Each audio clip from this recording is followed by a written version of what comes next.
this break. You got to make sure that they're recorded. Yep.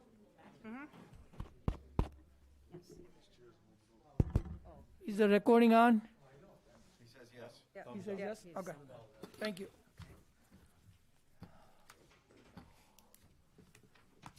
Good evening, everyone. I'd like to call the Town of Rocky Hill Planning and Zoning Commission meeting, the special meeting of December 1st, 2021 to order. The Rocky Hill Planning and Zoning Commission, I think I've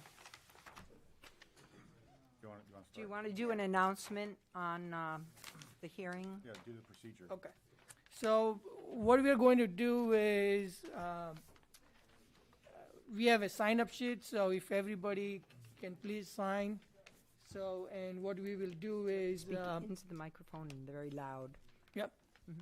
So what we'll do is, we will go person by person who has signed up, according to the sign-up sheet, and we'll call you up. Also, we are going to put a limit, not a limit, but we are going to close today's proceedings at 10 o'clock, and then we will continue to the next meeting. So the public hearing will be continued depending, as I see like a lot of people here, so I want to make sure that everybody gets chance to speak and address to the commission at this meeting. May I just say one thing? We are recording this meeting, and I would ask that as an individual is speaking, if we, as a collective group, could be quiet to allow that individual to be heard. We are recording the meeting.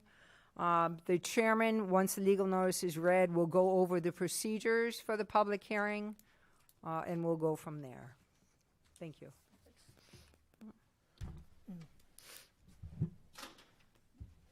Site plan special permit application, Belfonte Company LLC, Joseph P. Williams Esquire, Shipman and Goodman LLP, proposing a mixed-use development of 213 apartments, 93 one-bedroom and 122 bedroom, with 10% designated as affordable, 10,000 square feet of office space, and 9,500 retail or other commercial space, with associated site improvements on approximately 12.2 acres for property located at 2418 Main Street in the Town Center zoning district, ID 10-184. So, proposer, do you want to present the proposal?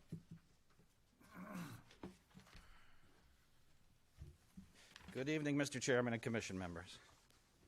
My name is Joe Williams. I am an attorney and partner in the law firm of Shipman and Goodwin.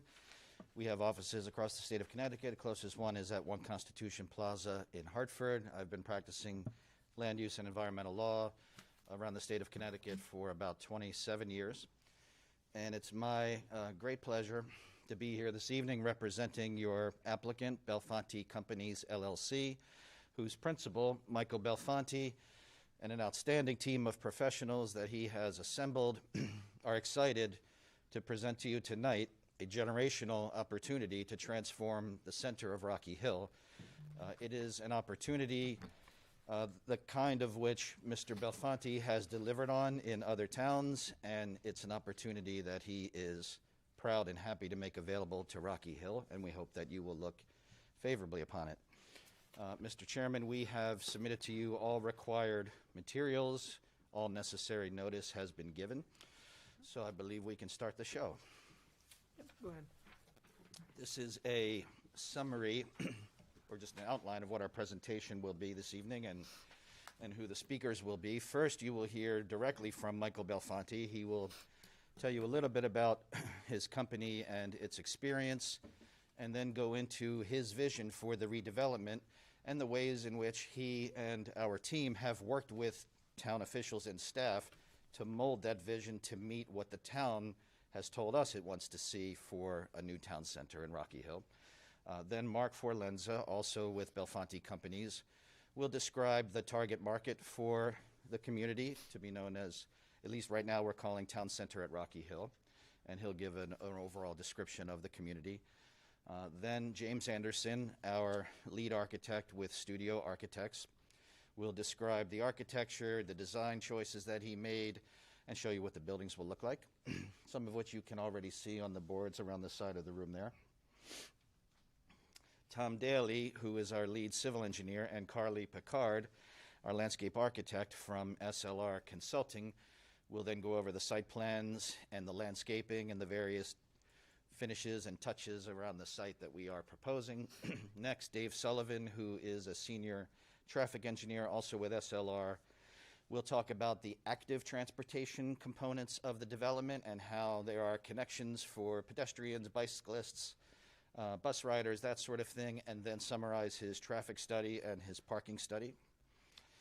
And then I will conclude with a few words about how the proposal complies with the town's zoning regulations, is consistent with your plan of conservation and development, and give some concluding remarks.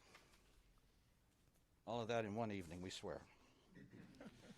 So with that, I am proud to introduce to you my client, Michael Belfanti. Michael. Great. The right arrow when you want to advance. Okay. Good evening, everyone, and thank you for having us here. We're going to, no, this is, one second, please. Okay. So I got an article today from your local paper that I'm from Pennsylvania. It's the first I heard of it, actually. I've only been there twice, once to see the Liberty Bell and once to watch the Giants play the Eagles. So we are a homegrown Connecticut company. I am the founder of the company. It is not a legacy company. I founded it over 30 years ago. We're a full-service real estate and investment company. We have an affiliated property management company called MCR Property Management. We've done over $2 billion in transactions over my 30-year career. We currently own 3,000 apartment units and around 600,000 square feet of commercial space here in Connecticut and Massachusetts. We've had 14 properties, or 14 other properties in 14 different states and internationally. And we just completed a joint venture with Heinz International on a project up in Revere, Massachusetts, which we'll show you next, and 120 employees. And if you'd like to learn more about our company, please visit our website at www.belfanti.com. These are 3 communities that right now are in the process. We just finished the Landon of Cromwell. It's a little bit down the road if you want to see some of the product that we have built. It's 160 apartments, 102s and 61s. We are 87% leased as of today, and we should be totally leased by the end of this year. The town of Cromwell is very pleased with what we did, as are the residents in the neighboring homes and condominium associations. We also have a project in Litchfield, Connecticut called Hunter's Chase. You could also find that online. That's a luxury condominium development. And we have 10 units left, and 3 of those are under contract, so 7 units left to sell. There is a phase 2 on this project as well, and hopefully we'll be doing that in 2022. The one furthest to the right is Revere Beach. That's the deal with Heinz International. That's a 209-unit apartment complex right on the water in Revere, right on the Atlantic Ocean. Revere Beach being the oldest public beach in the nation, which I didn't know until recently. And we're very excited about that. And Heinz is one of the largest real estate companies in the world, privately held. They're in 26 different countries. And we're very proud that they chose us to be their joint venture partner and to do this project with us. Our vision for the property, this slide isn't new to anybody here. This is the aerial of the existing Ames facility. It's total 12.1 acres, 250,000 square feet of abandoned building, and 900 plus parking spaces, all impervious. There's no green space at all. It's all parking lot, and access to an existing traffic signal, which I think everybody knows where it is, but did I do that right? Yeah, okay, right there. Again, this is a street view of the property. It's been vacant for 18-plus years. I think it's actually 19-plus years. Blighted building and grounds, structurally and aesthetically unsuited for the area. It's the gateway to town center, which, you know, is not a good representation. Redevelopment is critical to meet the vision outlined in the plan of conservation and development. Again, the vision continues. We're located in a transition neighborhood with residential, retail, and office uses. It's in the heart of Rocky Hill, directly across from the town green, near the historic district. I also understand that the parade ends at this spot in Rocky Hill. Frontage on State Highway 99, Salis Dean, and it's 2 miles from 91, exit 24. Zone town center encourages mixed use, buildings, pedestrian engagement. Again, identified in the plan of conservation and development for mixed use with a sense of place, walkability, increased density, and transit connections. So here's a site plan, which you can again see on some of these other boards around the room. I'll go back to here again, if I may. So here's the main entry here. This is the retail building right here, which is 9,500 square feet. There's a pocket park here, which I'll let the engineers explain in better detail than me. This is the right here apartment building here, and then we have an office building, 10,000 square foot office building here. Here's the clubhouse, which is full of amenities, and the pool, and then we have cabana back here, and we have a tot area for a playground for children. Again, another pocket park here, and that's the site. And we worked very hard with the town and with the council and with planning. This isn't our first time bringing this to the town. We've gotten a lot of input over the last 6 months, and went back to the drawing board probably. Can you please address? Oh, I'm to sorry. us? Yes. I'm sorry. So there's more people over there. No, I'm kidding. So I'm saying that is this? Okay, maybe that's better, yeah. So we've gone back several times to the town and to Ray and to Lisa and to Kim and to everybody trying to get input. So this isn't the first time these plans have been made. We were very thoughtful in terms of getting the information that the town needed for this town center. And this is kind of the final product of everybody's input, not just ours or our architect. Mark Forlenza has worked with us now for about 5 years. Mark Forlenza was one of the head developers at Avalon Communities, which is a publicly traded company. Mark has built 10,000 apartment units and at the cost of over $2 billion. We couldn't have done it without Mark. We couldn't have done Cromwell without Mark, and I'm very elated that he's on our team. I'm very proud of him, and I'm going to turn it over to him. Thank you, Mark. I think I'm just going to use this. Good evening, everyone. As Michael said, my name is Mark Forlenza. I guess I'm sort of the project director of this community, and I'm pleased to address you tonight. As Michael said, we've been at this for many months. I've probably been associated with about 30 different projects and maybe 30 different communities across Connecticut, Massachusetts, Long Island, and Westchester County. And I have to say, this is the longest time we've spent sort of pre-design, designing a site plan and designing architecture before we actually present it to the commission. Our team realizes that this is a transformational project for Rocky Hill, and it's a unique opportunity for us and for me to make a special impact, on a town. And so we're really excited about it. I'd like to just do 2 things tonight. The first thing I'd like to do is just sort of describe, because people are kind of curious, but I just want to describe our target market, who this community is targeted to, based upon our market research and based upon sort of our experience over many decades in Connecticut, and then just take you through some what I think are some sort of the community benefits to sort of highlight some of the more important things for the town and for us. So we serve, these communities serve a very specific portion of the rental market. It's people, they're called renter by choice, meaning people that can afford to buy a home but choose to rent for lifestyle considerations. They're basically in three different segments.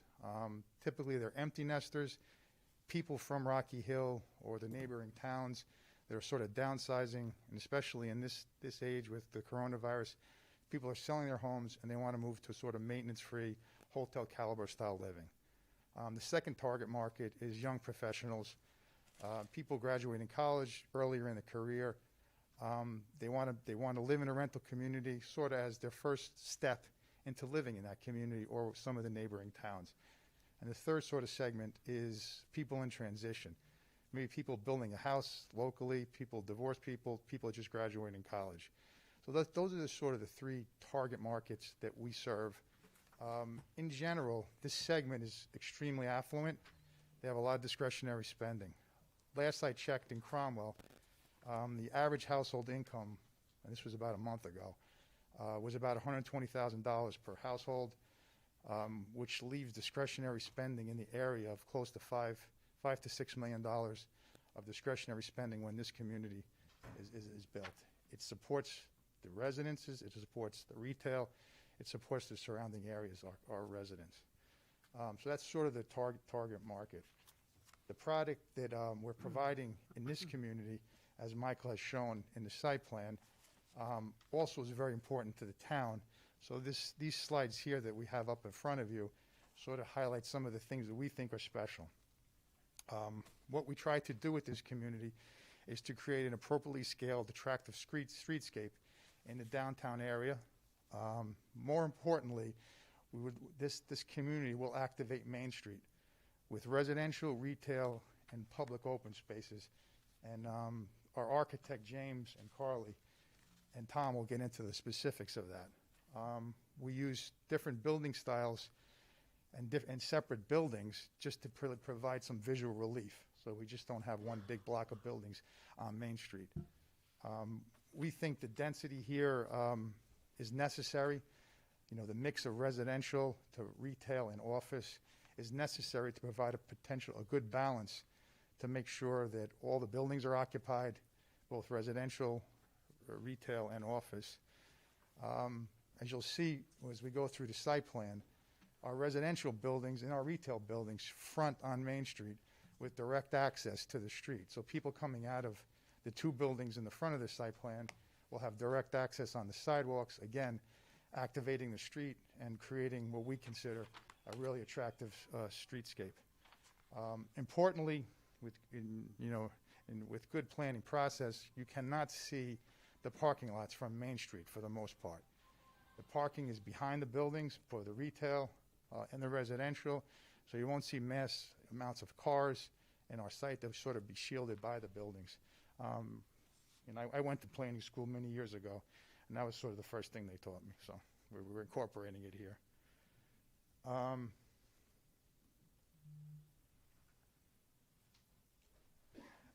And finally, everyone talks about connectivity and linkages.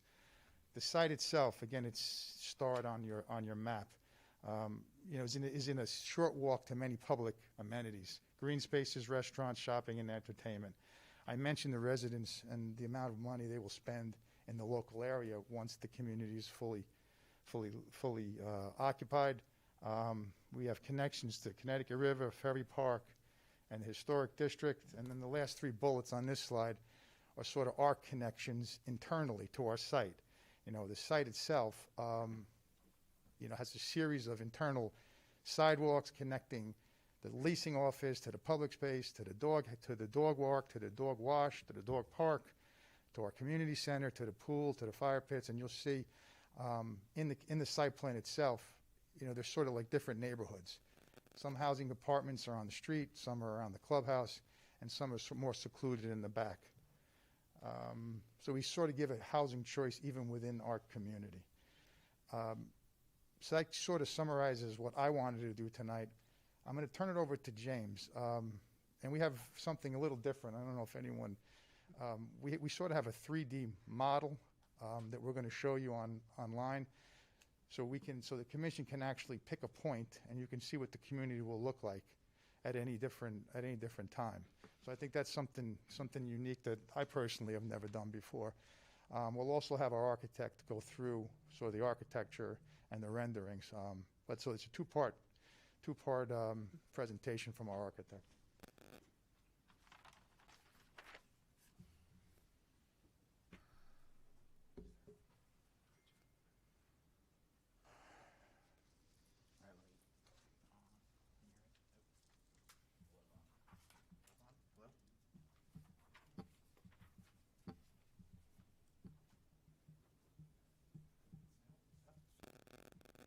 Stand up here then. Maybe the battery's dead. My name is James Anderson. I'm with Studio Architects. We're one of the architects that's working on the project. One of the main things we were focused on with the planning team was to create that sense of home and that sense of arrival. As you can see from the presentation that you see on screen, this is one of the buildings that abuts Main Street. We've got front porch entrances, so those will actually have direct access to the dwelling units inside, allowing them to be a very walkable location for especially people with pets. They could easily come out directly from their unit and go to be able to walk their dogs through the neighborhood. It also allows that connectivity along the sidewalk, utilizing landscaping to try and soften those edges. We utilized a lot of the architecture in the area, so we were dealing with some materials that are familiar. We've got brick going up, 1 and 2 stories for accent elements. That'll be a red type brick that goes, we'll show it further in the slides. And then the balance of the building will be cementitious, hardy type product, combination of lap and panel with board and batten. This is the location of the retail. So the retail area, because of the fact that the lower level is retail, it'll have obviously higher ceilings, 12-foot ceilings, so that you can have that nice elevation from the ground, large open storefronts. Entries, the flexibility for multiple tenants can be either a single tenant or multiple tenants with multiple canopies. We can obviously address that when we get tenants that fill into those spaces. Wrong button. This is just a night shot of the same thing. So we've utilized the town lighting, the standard along the street. SLR can get into more of that as well, but it'll allow nighttime to be a nice evening area to go and people to enjoy the retail spaces along the front. So some of the materials, this is a starting point. Color palette can still obviously be adjusted. We have the ability and flexibility to take the elements and buildings across the front facade and alter the color palette, which will then give distinction for each individual building. But there will be a unifying theme of the same brick. Typically, right now, we're showing in all the renderings a red type brick, which is very predominant in the Rocky Hill area. We've shown some other options just for consideration down the road. And then the color palette, we will have, nice metal railings for the balconies, bronze colored storefront, and extra amenities there. What I'll do is, we'll go ahead and proceed with the rest of the presentation from SLR, and then I'll come back to do any perspectives within the 3D model because it opens a different program. That way we can continue with the slide presentation.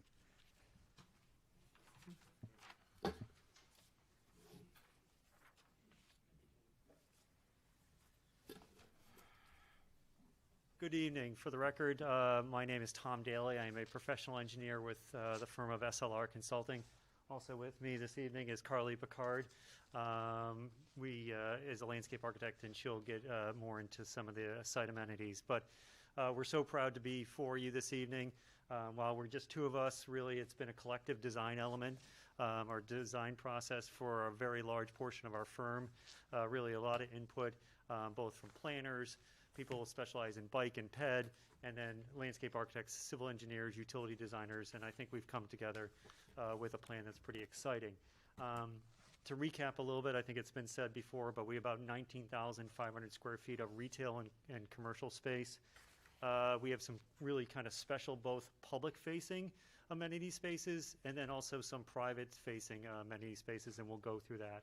Essentially, we do have 209 residential buildings.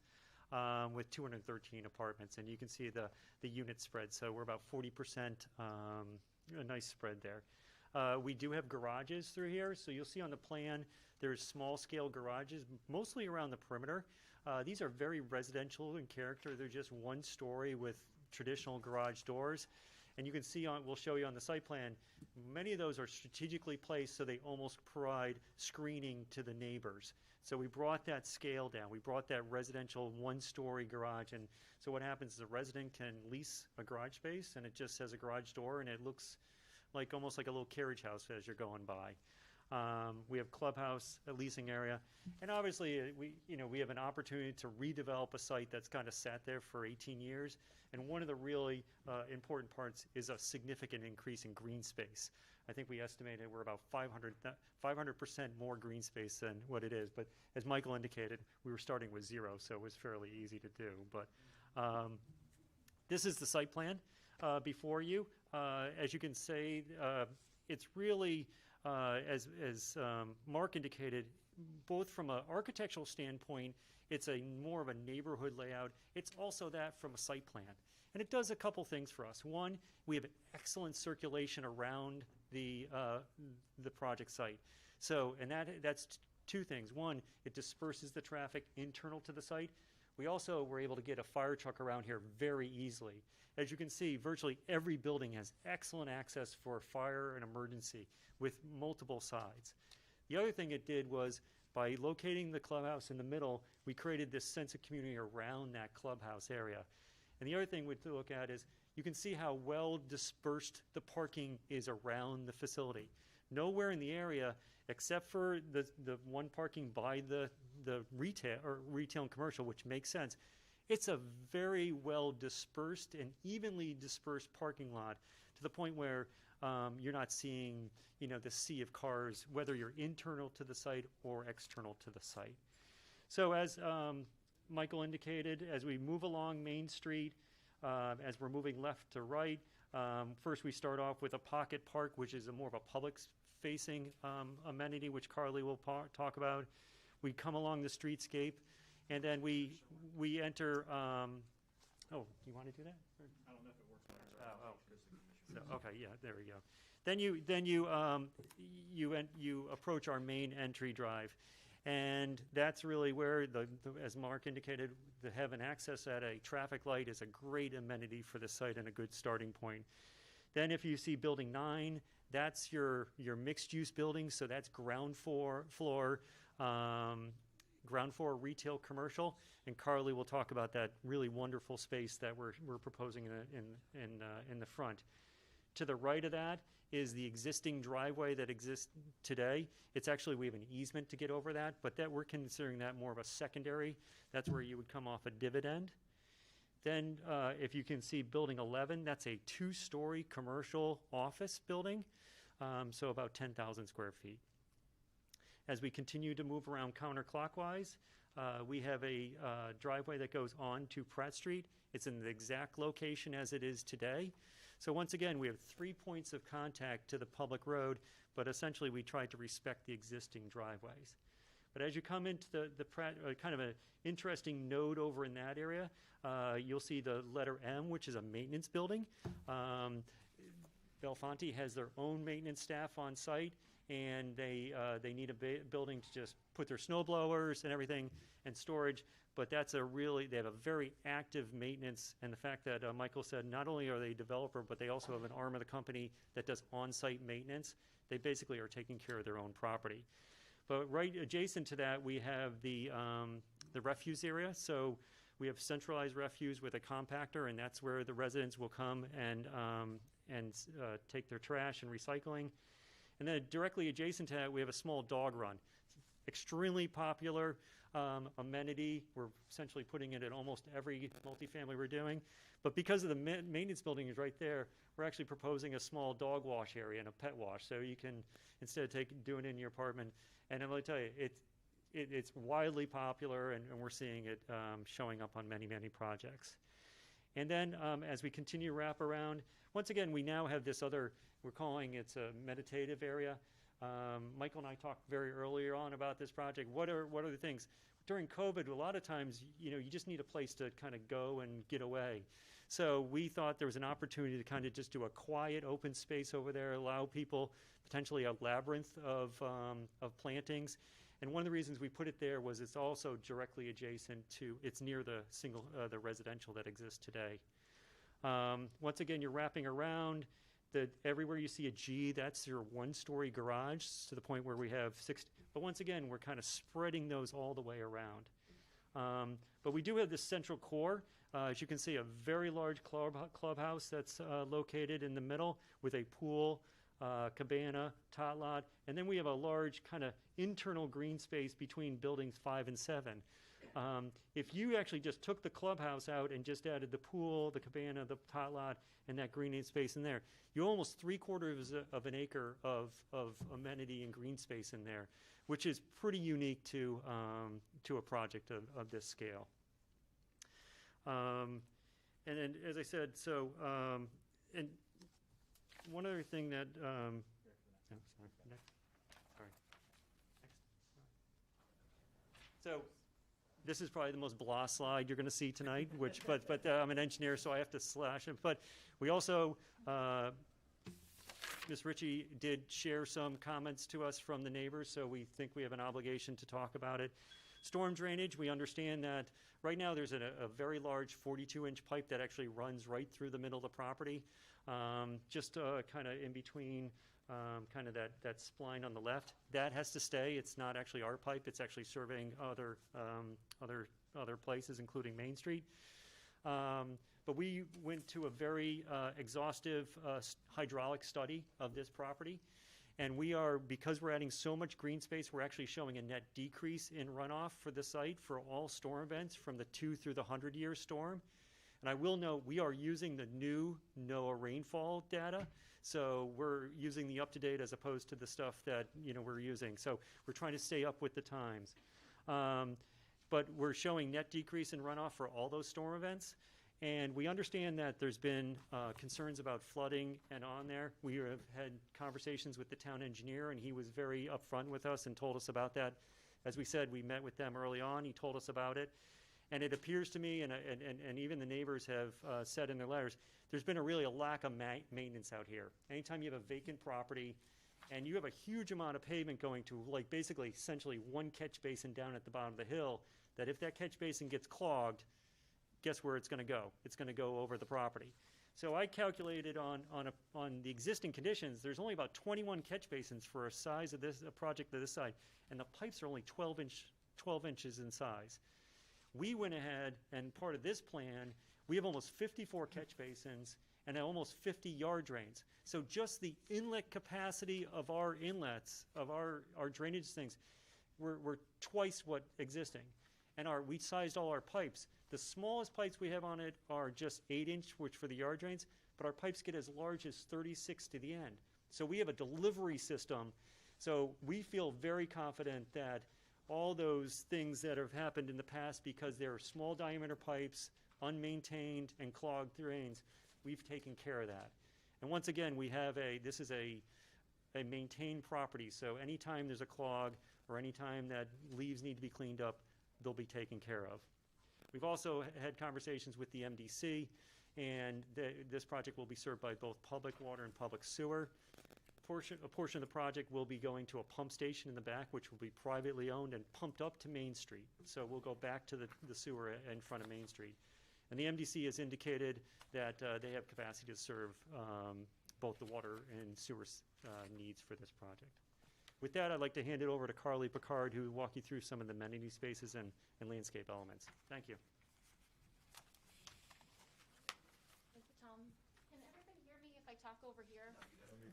Do I have to be here? Okay. Do you want to point? Oh, I can point, yeah. Okay, you do the pointing as I talk then. Like I did for you. Okay, I'll stand here. Okay, so I'm Carly Picard. I'm one of the landscape architects that's working on this project with Tom. And as he described, we've got lots of green, exciting, wonderful open space for everybody. But first we want to touch on some of these public-facing open spaces. So the first one we're talking about is the retail plaza, and here's an enlargement of the plan. that we have. And so a couple things that we want to mention and focus on is that we're continuing the town standard of the town center with the brick-lined walkways, the same lighting, the same type of benches. So the same features that's going to really bring everybody into the site and make you feel like you're a part of the community. So we're facing that all along Main Street. And then we're continuing all that brick banding into the plaza and doing some unique scoring patterns and something for a little bit of interest in there. So imagine, if you will, there's seat walls and nice benches, lots of different little pocket places for the different types of retail that perhaps could be here. Maybe there's a frozen yogurt place that has some seating on the outside. So that tying that all into that space would be really fun. And then some landscape areas, lots of lighting, but nothing, nothing that's not going to be dark skies compliant. And some fun opportunities for signage, colorful plantings, really brighten up that space. And then matching it up again on the top of what you're seeing right there. We're kind of continuing that same patterns, the same textures, the same materials, and continuing it throughout the site. Yep. Okay, and then the next public-facing site that we want to talk about is this the Pocket Park. So I think we'll have some renderings pretty soon that'll fly us through there so you can imagine a little better. But this is a fun space that's going to bring people into the site. So imagine, if you will, a nice little walkway with benches and seating and maybe a fountain, maybe a specimen beautiful tree in front. But it leads you to a beautiful arched pergola and lighting and seats and bike racks, flowering trees, lots of interest, and then a stairway that goes down to the parking. That's a little bit hidden. You definitely won't see it from the street. And then, again, all the pathways are going to continue throughout this complex and connect all the other green spaces, like the top lot and the clubhouse and the main event lawn. I'm calling it the event lawn, where you've got a little bit of green open space that you can have events, a fire pit, and the meditative garden. Oh, and the dog run. So these are just some of our landscape material images. You can see in the lower right-hand corner how we're matching some of the fixtures and the materials of the brick from the town standards and the recent improvements.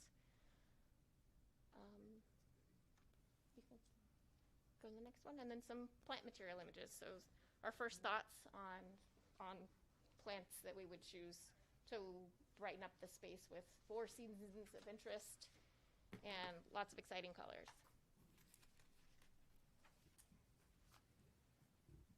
Okay, so now I'll turn it over to Dave Sullivan, who's also with SLR, to talk about transportation.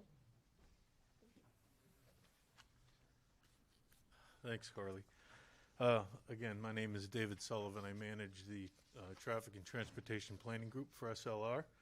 I'm going to talk to you a little bit about the active transportation, the traffic study, and the parking analyses that we did for the site.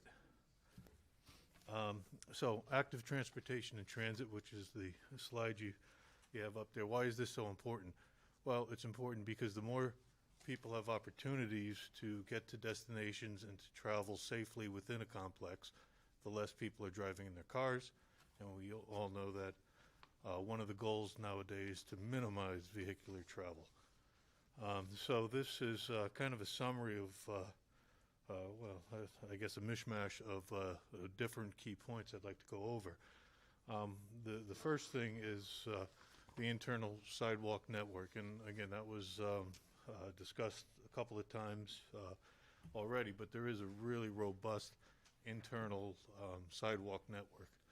And that's important because there are a lot of internal destinations, and it was also pointed out that we don't have these large parking seas of parking. So as you go from place to place within the development, you have safe pathways to get to these different areas. What's also important, when you look at the overall site plan, we also have pathways to the existing sidewalk network.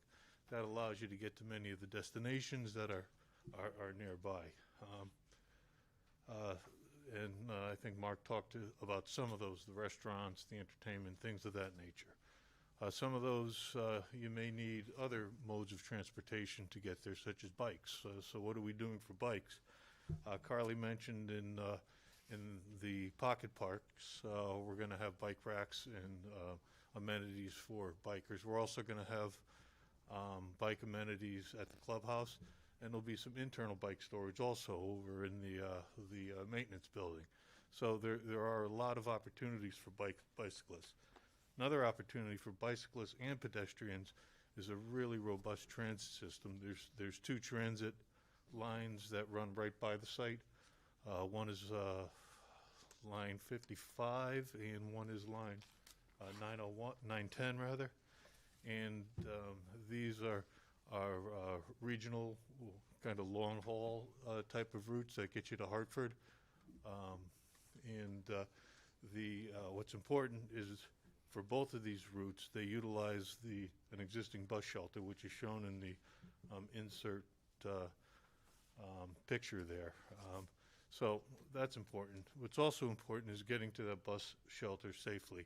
And you can see to the far right, the sidewalk network as it comes out towards that bus shelter. Now, there is one area that's circled in red, is one thing we'd like to add to the network, which would be a crosswalk approximately at the location of the the driveway, the secondary driveway. And at that location, because it's in the influence of the traffic light, we will be reviewing that with DOT to make sure that they'll allow us to do that.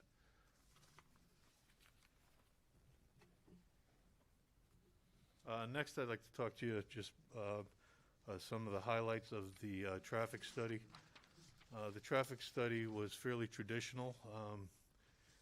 We looked at existing conditions. We made certain adjustments as appropriate, particularly nowadays for COVID, where travel patterns have changed a bit. And then we projected traffic volumes out with and without the site traffic added, and we look at what the operating levels of service are, identify any impacts, and make recommendations to mitigate those impacts. You can see here we have numbered 1, 2, and 3 the key analysis intersections, going from Elm Street to the north, the intersection at Elm Street, the site driveway opposite Garden Street, and also Dividend Street and Pratt Street intersection. In addition, we analyzed the site driveways. We made counts in October of this year, mid-October, which is a very normal time of year, not requiring annual adjustments, but of course it did require COVID adjustments. All of our projects lately, that's been one of the challenges that we haven't had to face a couple of years ago. So we make the counts, we work with CONDOT's Bureau of Policy and Planning. They give us information that they have historically in the area, which they did. We make the new counts, we make adjustments to those counts, we send them back to the Bureau of Policy and Planning, and they either give us further suggestions or give us their blessing. In this case, they gave us their blessing. We made, I believe it was 5 or 10% adjustments to the traffic counts that we had made. Next slide. This slide just gives you an idea of how much traffic would be generated, and this is industry standard data, so it's these statistics would not necessarily reflect the bus transit right adjacent to the site. It would not reflect the extents we went to for the active transportation, but nonetheless, these would be the estimates based on that industry standard data. You can see they range from almost 100 trips during the morning peak hour to around 140 on a Saturday midday peak hour or a afternoon peak hour. We then take those trips We put them on the roadway traffic volumes at our study intersections, and we do a series of analyses. So what were our findings? Our findings were, number one, I'm going to take these out of order. The first thing is all the intersections will operate on an overall level of service C, and those levels of service C will be maintained. That's the average for the entire intersection.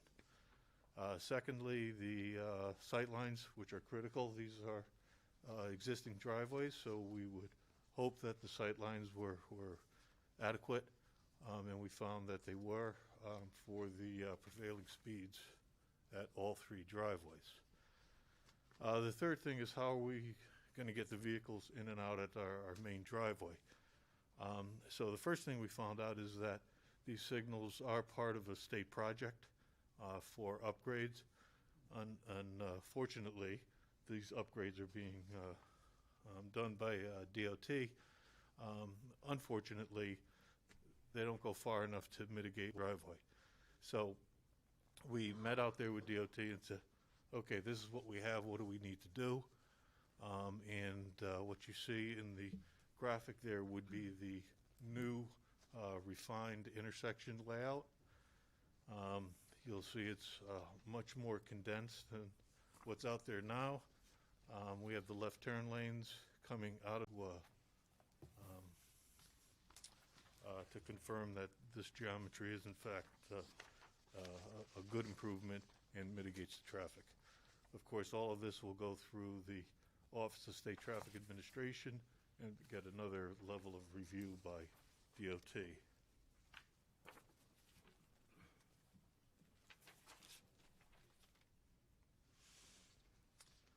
The last thing I'd like to talk about is parking.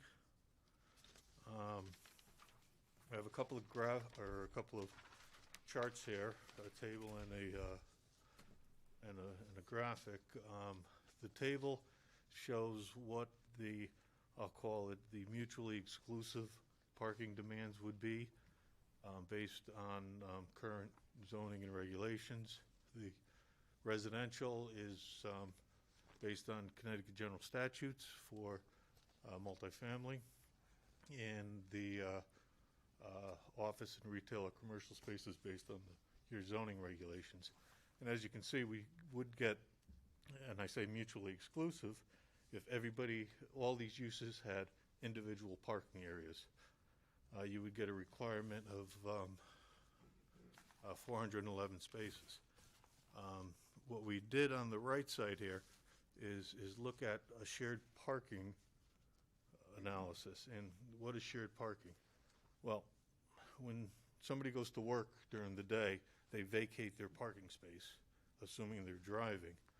And when they vacate that space can be available for the retail, for the office space, things of that nature.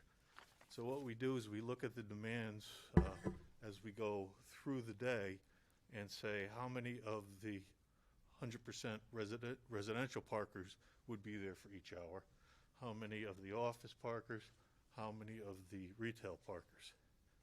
And what that shows you in the three colors, when we add them up, the actual parking demand gets reduced because they're sharing some of the same spaces. One other thing in this chart, we had two charts in our report.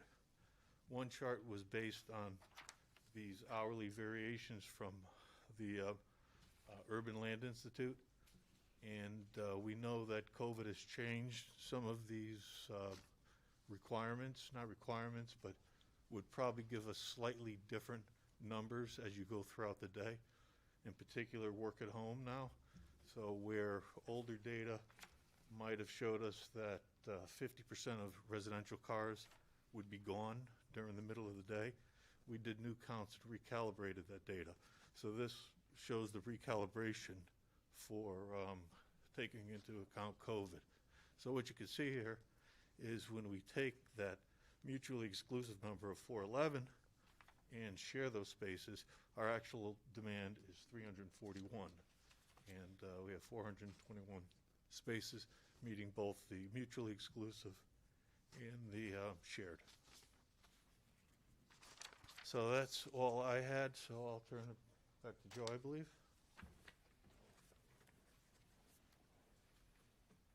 Okay, that's me. Well, we've given you a lot of information, both in advance and a lot of information tonight. I thought it might be useful just to sort of sum it up, put it in the context of your regulations and your POCD. And we believe that the application before you complies with all applicable requirements. First, our town center proposal satisfies the vision and goals of the town center district. And let me just pause on that for a moment.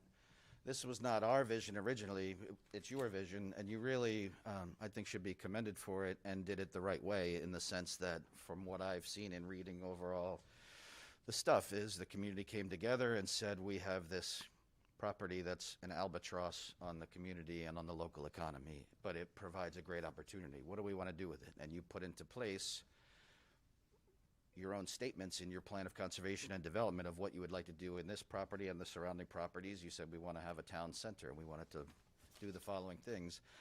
And then you implemented that vision in your zoning regulations by putting in the town center district, which said to the world, this is what we would like to have developed, this is what you're allowed to develop on this property. And as you see, the private sector has reacted to it and is trying to give you what you want, and that really is the way it should be done. And so what we've presented to you is what the plan and the regulations call for. It's a mixed-use development. It's walkable. It engages pedestrians and provides them access and orientation. And as Dave was just describing, provides for shared parking so that there is some coordination and synergy among the uses to avoid an unnecessary excess of paved parking like we have on the site right now. The site plans show very clearly that they comply to all zoning criteria and no relief is required. And I'll just pause on that for a second as well, because as you know, the commission wisely stated in a few different places in your regulations that in the town center district, you gave yourself the ability to vary some of the requirements for setbacks or for parking, that sort of thing, if it met the overall design objectives of a development. But Mr. Belfonte decided to bring before you a proposal that does not ask for any of that relief, and it complies with all of your rules and criteria.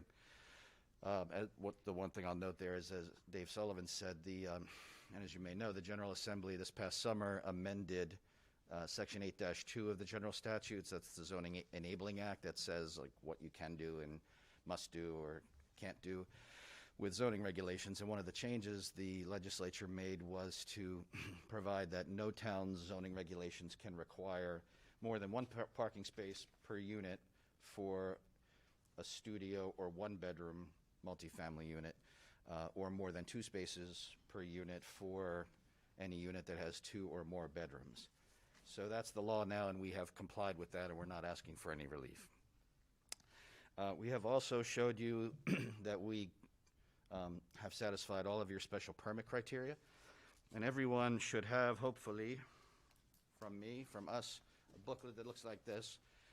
And at tab 2, you have a fairly lengthy letter from me, which provides, beginning at page 2 and over to pages 3 and 4, a fairly detailed statement of how we believe that all the information that we submitted to you well in advance of this evening demonstrates compliance with all the site plan and special permit criteria and the special standards in your town center district. And so we tried to show you the respect of providing all of that in some detail ahead of time for you to look at. So to respect your time, I'm not going to go through it all in detail right now unless anybody wants to ask me a particular question about any piece of it. If I may, as part of the record, if you could review that, please. We may do that right now? If you could, yes. Sure. Just to make sure it's covered.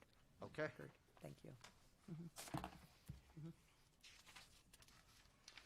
And what we did in the letter really begins at the top of page 3 is to kind of combine the similar categories of criteria that you have in the regulations, both for site plans and special permits. The first one being an appropriate location for the use. And as I believe we have explained this evening, this is really an optimal location for a mixed-use development. Your plan and your regulation calls for it, but it's also, this property sits smack dab in the middle of a mixed-use area where we have office buildings on both sides of our development. We have multifamily townhouses on two sides. We have single-family uses to the side and behind us, and then we have all kinds of retail and other commercial uses across the street and up and down the Silas Dean. And it's a large site that really serves as a perfect transition in a planning sense between all of those uses and then the historic district to the south of there. It's also an area that has proximity to countless amenities, walking distance to the Connecticut River, access to the bus line, on a state highway, close to the interstate highway. So it really is as good and appropriate a location for this use as you could get. Are the improvements appropriate? Well, as was described, we have met all of the criteria, so we're not looking to do so much that we've asked for any relief. The density is appropriate and necessary, as Mark Forlenza described, to make the whole thing work, but it's not just one thing, it's residential and office and retail, including potentially restaurants, which provides a great opportunity for people to potentially live and play, or to work and play where they live, or at least to work and play nearby. As you saw, our landscaping and engineering and architectural teams really devoted a great amount of effort and thought and sensitivity to carrying through our improvements what the town has already said you want to have and you do have in the town center area, as far as things like lighting, sidewalks, benches, the design of the buildings, the colors, that sort of thing, which meets the appropriateness of the improvements factor. The improvements also include, as I was going to say in a moment, the improvements also include, in compliance with your regulation, that 10% of the apartment units will be designated as affordable, which you provided in the town center district regulation, and I commend you for that as well. Affordable to people who make 80% of the area median income or less. And that's a great asset to this community, and we believe to the town of Rocky Hill for a long time to come. The next category is design, architecture, and aesthetics. I covered some of that already. You've seen it this evening. We respectfully submit to you that we think the design, the architecture that we have presented will be a major improvement over what's there. Of course, like was said, not that high a bar to hit, but also will be really a beautiful community in of itself that's very well landscaped, has parks, meditation areas, a dog run, and a lot of really attractive landscaping all around it to complement very attractive buildings that we think will improve property values in the area and will really enliven and activate the area and be a great asset. Next category is traffic and suitable transportation conditions. I think Dave Sullivan covered that very well, and you have his traffic study. There is no traffic problem. The levels of service will be good and will stay good. They're very good, really, at levels of service C or better overall, and are not being materially impacted by this development. Plus, we've made the pedestrian engagement and access, plus there's the bus access, so it's not just a car situation, but that's part of it as well. And Dave talked about how the intersections will be improved and how we are making a substantial improvement in lining up Garden Street with our approach to Main Street so that there's just more order and safety to the way that vehicular movements operate at that location. Next category is adequate public utilities and services. As is described here in the letter and as our engineering submission shows, all public utilities that are needed are available and have adequate capacity and will be underground. In particular, the stormwater management situation will be, we believe, a big improvement over what exists there now. It's not only going to be appropriately sized, but it will be well maintained and cared for, which it is not right now. And the amount of stormwater runoff leaving the site is going to decrease especially in the area where we saw some comments to our condominium neighbors off the rear of our site. And we have public bus transit, which I mentioned. Next category is environmental protection and conservation. Well, there isn't really any environmental resources of any note currently on the site, which is entirely pavement and a gigantic empty building. But the environmental story is a good one in the sense that any cleaning up of the site that has to happen as part of the development will happen. The impervious surface of the site will be reduced quite substantially. As Tom Daly said, we're increasing the green space or the pervious surface by 500 or so %. That's better for the flooding situation, but also the quality of stormwater runoff. And we'll just be beautifying the site with a lot of planting. That's an environmental benefit as well. Consistency with the plan of conservation and development. Let me go to that now because I was going to go to that on my next slide anyway. I talked about the 10% here. Yeah. Just do this. And I gave you specific page references in my letter there near the bottom of page 4 to the POCD. And on this slide is really just a summary. And it's using a lot of the language that comes right out of your plan. We're establishing a mixed-use, pedestrian-friendly town center. We really believe it will create a sense of place in its own place that will integrate well with and play nicely with the properties around it. Cleans up the AIM site. I mean, that's stating the obvious, but that came right out of one of the comments that you put in your plan, I'm assuming from a neighborhood charrette or something, but that was listed as a priority, so we're doing that. We're making a walkable development, has a diversity of uses. It's increasing the density and transit connections, all of which will help people take advantage of the many resources and opportunities available in Rocky Hill and will help the businesses and the agencies who like to have people visit them. And of course, we will be diversifying the town's housing portfolio by adding new high-quality multifamily housing, a portion designated affordable, which will meet the housing needs of an aging population of seniors and also the other demographics that Mark Forlenza talked about, and moderate income households.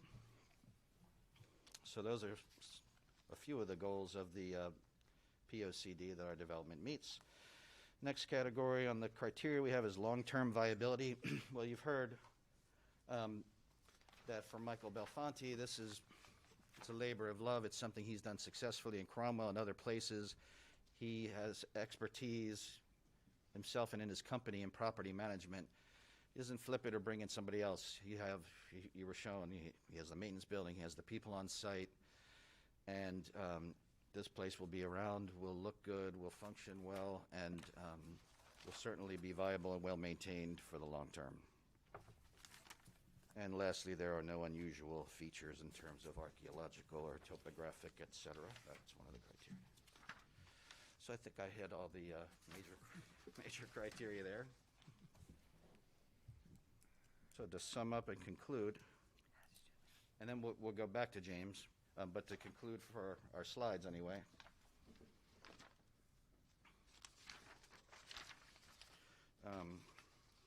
First, I just want to note, I'm sure you'll hear them, but we were very gratified and pleased to see many written statements of support submitted into your record that Kim Ritchie was kind enough to send over to us today.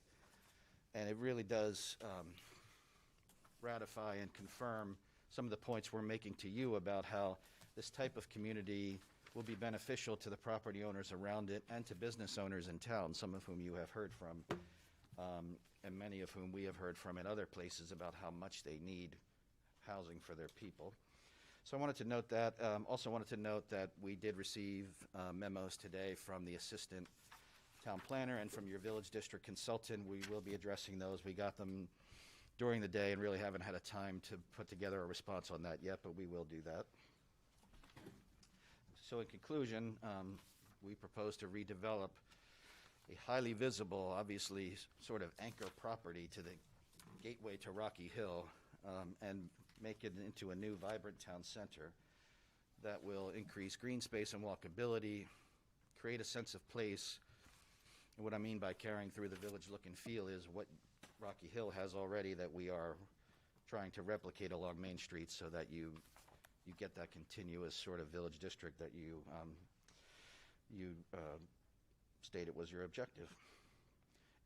Our proposal will offer public spaces to live, work, shop, and play.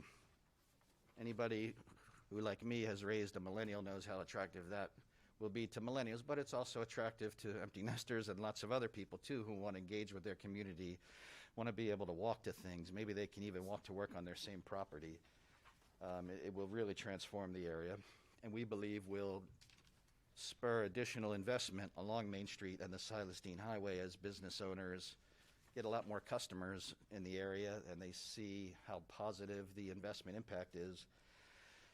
If this application is approved, the town of Rocky Hill will be saying to the business world, Rocky Hill is moving, we're young, we're active, and this is a great place to invest. This is a great place to live, and you should open your business here, and we believe it will generate additional investment. And we will be providing new housing and retail opportunities, but trying to maintain a small town feel with the size and the architectural diversity of the buildings, with the storefront at Main Street, again, respecting your vision from your regulations, to engage pedestrians, to give it that town center feel. And last, as I mentioned, adding new customers for local businesses, but also potential workforce for them, which is not something we always talk about when it comes to economic development. We're focused on the creation of jobs, which we should be, but also, I'm sure, like me, you've heard a lot lately about how even with an unemployment rate in our state that is above the national average, we still have lots of businesses who have trouble finding people to work for them, restaurants that are cutting hours, et cetera. This is a way to get more young people and working people into the area who can work for those businesses and who can be customers for them as well, in a way that we think will really make a positive contribution to the local economy and to property values. That is our summary, Mr. Chairman. That's the end of the slides. I'd like to ask James Anderson now to show you his really cool 3D software.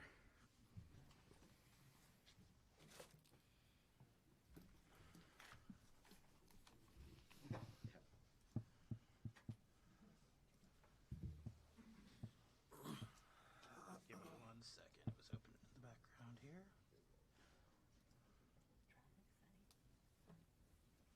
So what we've done is when we work on these projects, we basically model everything as we're building it so that we can take perspectives and we can actually relate everything to the existing topographic situation, the street, the road, the walkability. So what we have the opportunity to do, let me pull this down a little bit, is to be able to look into particular areas of the project. And again, this isn't the fastest computer in the world, it's a tablet, but it does, come on, aren't you? Come on. Why isn't it panning? It's not panning on me. There we go. It allows us to take camera views, and the screen is rather small, so I'm gonna have to put my glasses on.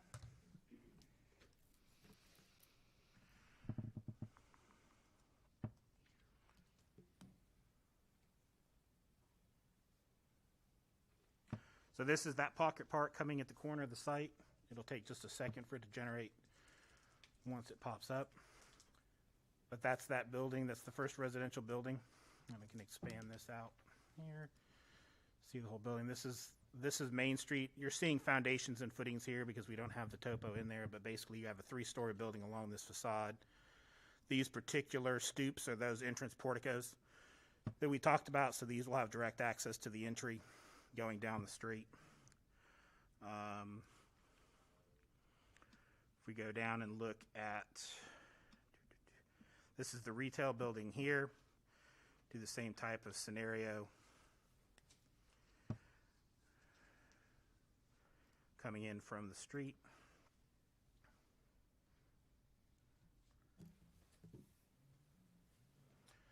It allows you to see, these are the awnings, this is your retail area, this is that area I was telling you about where we have 12-foot high ceilings to allow for nice large storefront.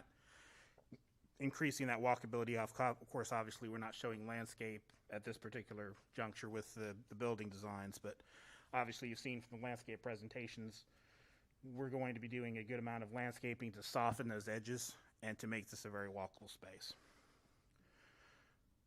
Those are the main views, but if there's any questions, that we can open it up to questions or whatever the next is on the agenda, and I can always look at other areas in the project if anybody has specific areas they would like to look at.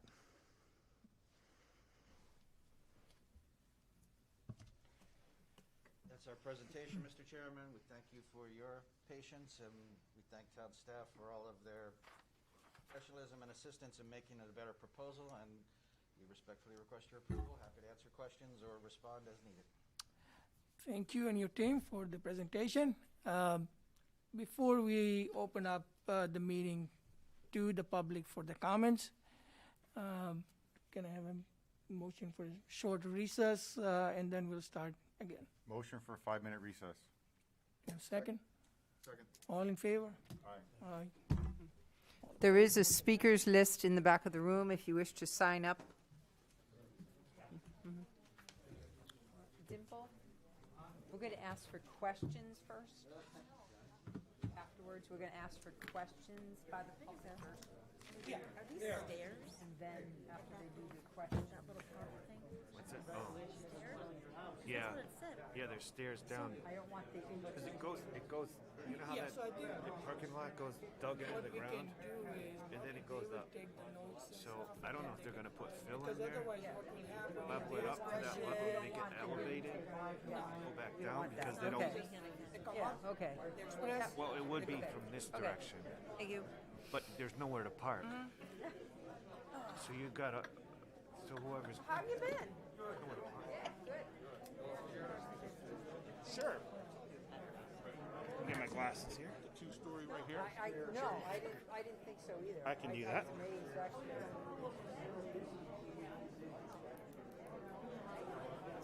I know, you've been here. I know. No, why didn't you just come tonight? This way. So I Okay, all that. that's fine. We can do that too. I can take it from any way you like.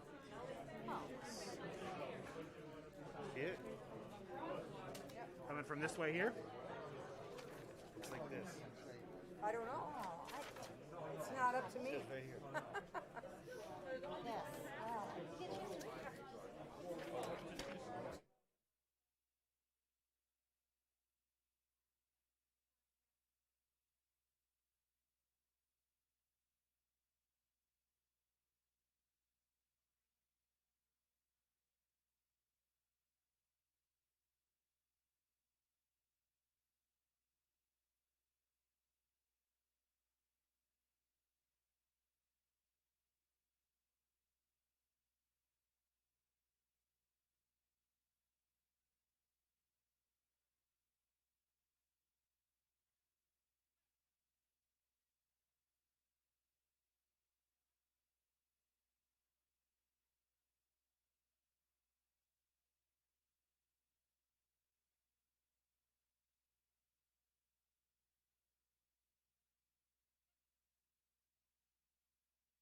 If you can please take your seats, we will start the public hearing segment again. Make sure they're recording. Do you want the screen up? Yes, yeah. I don't know if you can hear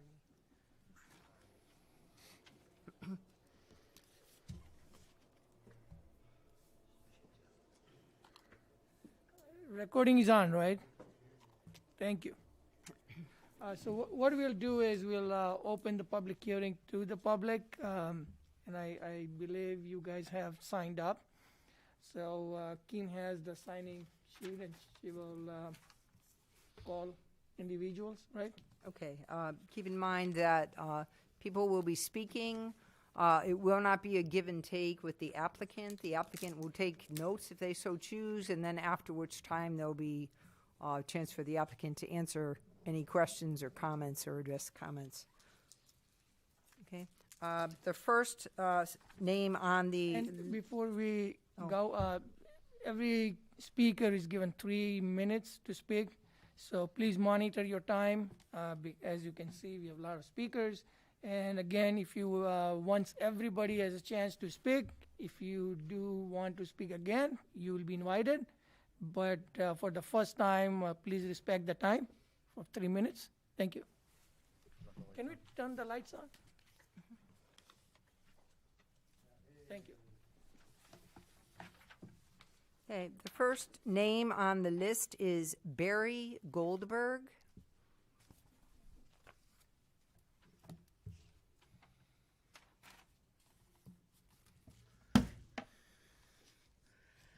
Good evening.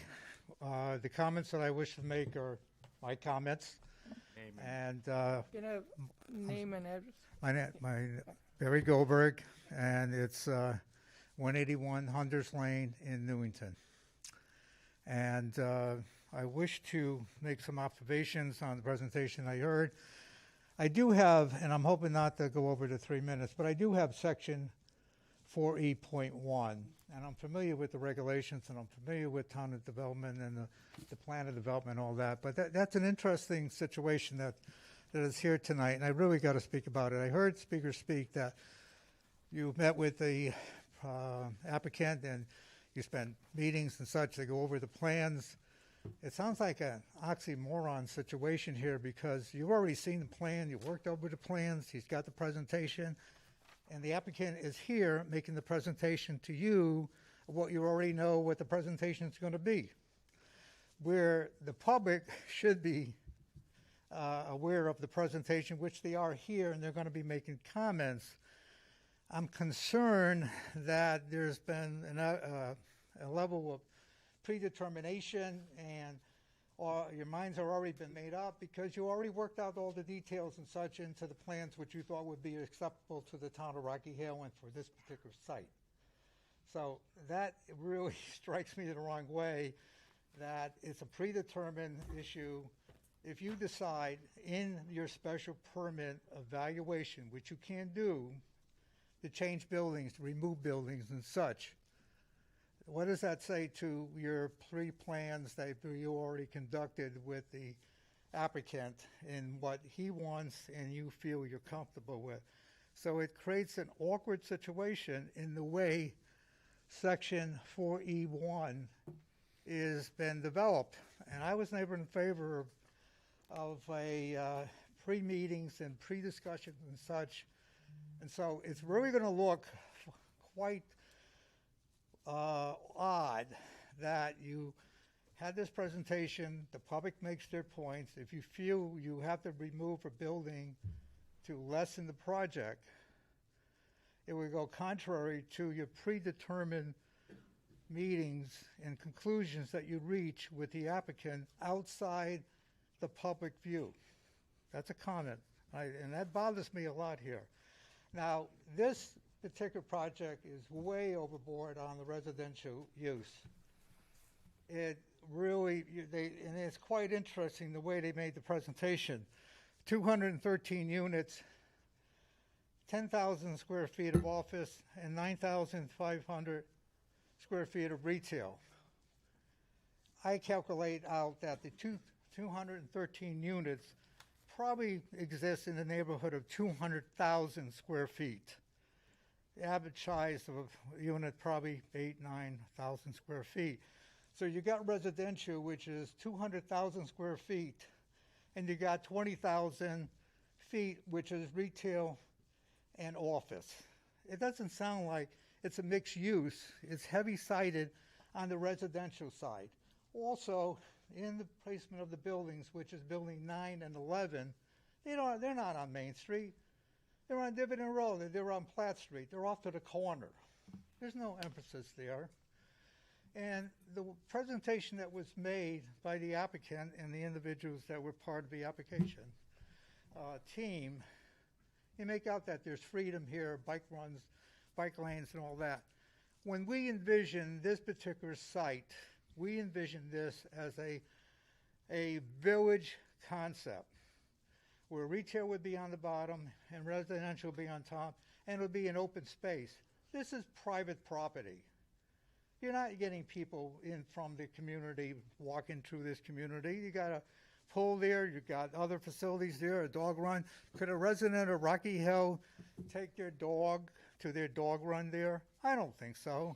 It becomes a liability issue, insurance issue, and everything along that type of scenario when you have private property. So all the amenities that they talked about, the free space, the fund size, that bring the people into the site, that's not the public. That's the people within this community here. The bike lanes there. They showed a slide that was interesting that had living units above and like a residential setting below. I'm sorry, residential setting above and restaurants below and sidewalk cafes. That doesn't exist here. That slide doesn't exist in their presentation here. That's the concept that we envision that should be for this type of development and for this location. This is a very important property for Rocky Hill. Rocky Hill is a good community. It's a great community. It's got great schools.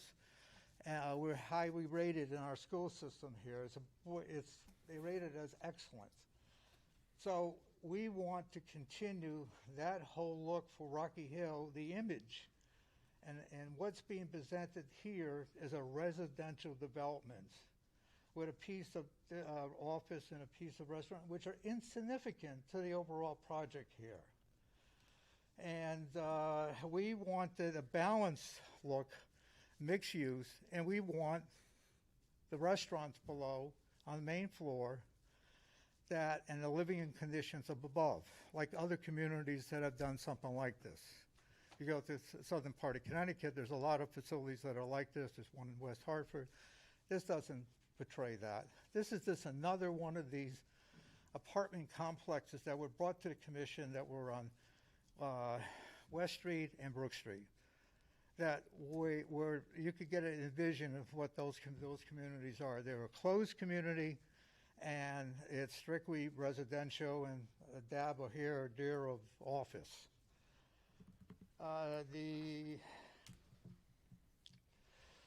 Just going through the minute. Your time is almost coming up, please. All right, I figured that. Now, the thing is that in the site plan permit process, you do have the right to change whatever you want. It's your interpretation as a Planning and Zoning Commission to make a decision whether this fits the needs of the community and the image of Rocky Hill that we should be. And that if you want to take buildings off the site and change the location of buildings, you may do that. There isn't anything in your issue of what is presented by the applicant that stops you from doing that. You have that leeway. Whatever the attorney says is If you his can interpretation. please comment on, I think we are aware of. Okay, I just want to emphasize Thank that you. point there because it sounds like the way the process has been put together already is a foregone conclusion, and that bothers me somewhat that you've already decided what the issue is and how this project is going to be built and how it's going to come together, and that we're here, the public, is just looking to see what's going on, and we're really going to be quite upset that this is the final product that you're going to deliver to the town of Rocky Hill and its citizens who believe that we should get something better. Thank you. Thank you. And usually I do not, I'm going to take exception in providing comments. There is no predetermined outcome for this. This is a process that has been set up for many years, and this is the application that came was pre-application. It was open process. Public was invited. It was an open public meeting. The commission members are not allowed to provide any opinions about either good or bad. So please understand the process that Town of Rocky Hill has established before throwing out statements that will confuse people. And as I said, I do not provide comments, and I'm not going to provide comments on each and every one who's going to speak, but I have to take this as an exception. I want to clear that for the public. There is no predetermined judgment here. The public comments are valuable, and the pre-application process has been set via public process. This is not a hidden process. I don't know if staff wants to comment. I do want to comment in that there is a pre-application process that is allowed by state statute. So it's allowed by state law, and we have that section in our regulations. It is a non-binding process on the commission. It is a non-binding process on a possible applicant. We've had several pre-application processes throughout the town of Rocky Hill on several different properties in the town of Rocky Hill come before this Planning and Zoning Commission. The commission cannot say, and I advise them, they cannot say, we like this project, we like this idea, we don't like this idea. If you brought it in, we deny it. If you brought it in, we approve it. They're basically giving feedback on, have you thought about relocating buildings? Have you thought about visitors parking? What about, connectivity? What about different amenities, that type of thing? Or have you thought about putting parking in a different location? So they can talk about site plan type issues. They cannot talk about favorable or unfavorable viewpoints of any project, but there have been multiple pre-applications considered. There's no action taken by the commission, and many communities have this ability. Oftentimes, possible developers come to municipalities to find out, is this something that is wrought with, if a commission creates or makes comments that are somewhat negative in the minds of a possible applicant, they may consider not investing in that community or not trying to invest in that community. So it helps the community get a better product, and it also helps the developer not necessarily waste time and money to go forward with a possible application. So, but it is a statutory process allowed by state law and our zoning regs. Thank you, Kim. The second speaker, please. Have Richard Paliccio.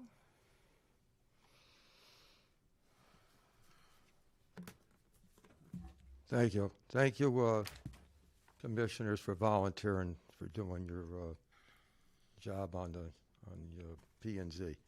First, I'd like to compliment Mayor Murata for taking on the job as an economic development officer on this project. She did an outstanding job, and she got this to fruition. Also, I would be remiss if I didn't name State Rep Kerry Wood and State Senator Lesser for getting the grants for the developer. I think it was a well-presented presentation by the developer. 8 Washington Street, Rocky Hill. By the developer, but I do think it is too dense, and this is what happened when another developer was before the commission 2.5, 3 years ago, no more than that. it was just too dense, too much residential. Thank you very much. Thank you. Peter Parada.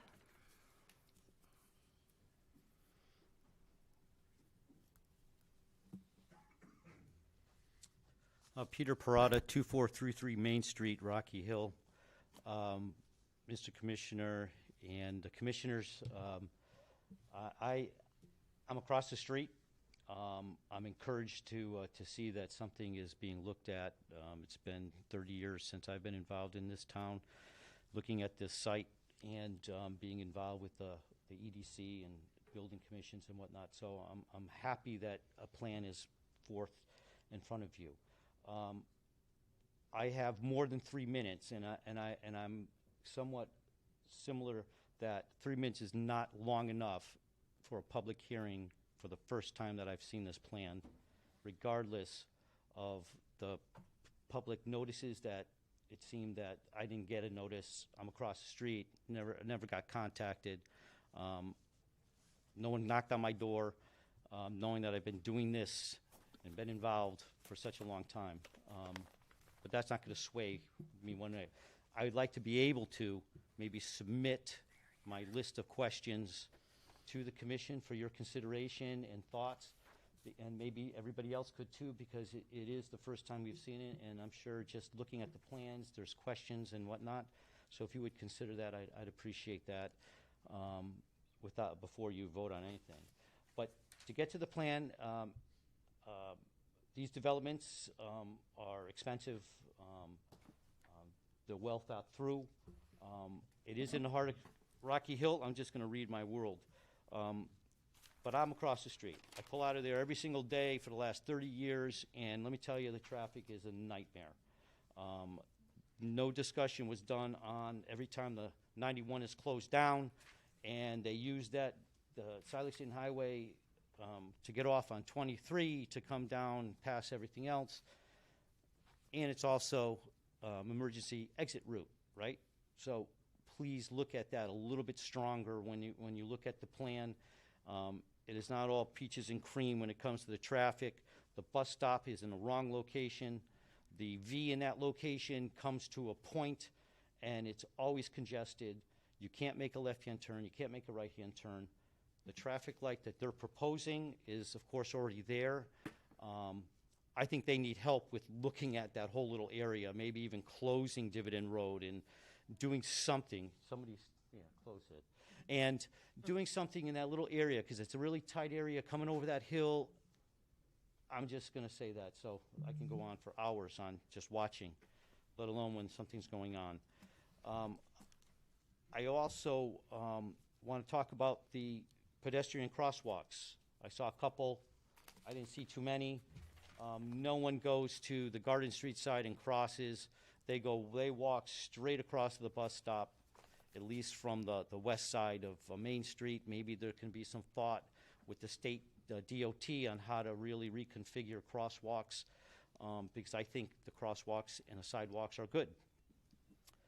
Although I don't think anybody's going to be able to get to the ferry because there's no sidewalk going down that street. Hopefully the town will look at putting sidewalks on that street. If you and can tie please in- comment on this proposal, because you're already Oh, you don't coming think up to that's- 3 meetings, Okay. 3 minutes. Excuse me, I will. Yep. But you mentioned sidewalks, you mentioned ferry park, you mentioned access. So hopefully, again, okay, I'll send you a note, and my 3 minutes are up, and it's too bad it's only 3 minutes, and you don't want to hear the rest, but. No, okay. So, again, that's not the case. Anyone can submit written comments, and as I said before, once everybody has a chance to speak, it's not fair for somebody to sit here 5 hours and not be able to speak. That's why there is a time limit, and everybody will be allowed to speak again if they wish, and if you can submit your name, we'll take up again. With all due respect, Third speaker. 3 minutes for a public hearing on something that's so traumatic in Rocky Hill. It's a good-looking project. It should be worthy of talking more than 3 minutes when you spent all kinds of time with the council doing something with the Tony Tomatoes property. Can you please Speak in the microphone so everyone can hear you. Get it? Can we get a third speaker, please? Ed Ciccarello.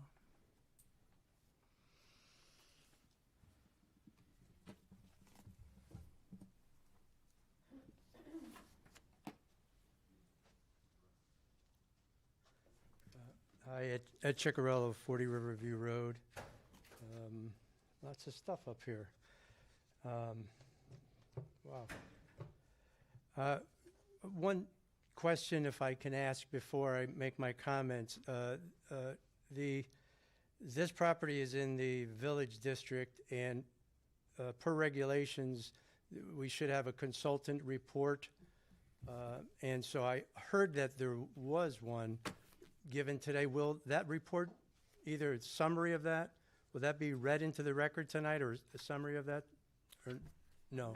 I'm not sure where we're going to get in the process, but we do have several written comments, and one of which is a preliminary report I got at approximately 4:15 or so this afternoon. Okay. All right, so I can come and read it, and then the public will be able to read it. Okay, thank you. Thank you, commissioners and the developers, for considering my thoughts and questions. If this were to pass, I hope that you come in and demonstrate your good neighborly traits as we do in Rocky Hill. I just want to say that although there may not have been any problem in regards to this being already approved, I just want to say there is a perception. People have told me that. I just want to say that. So I have two overarching concerns and a number of questions and suggestions.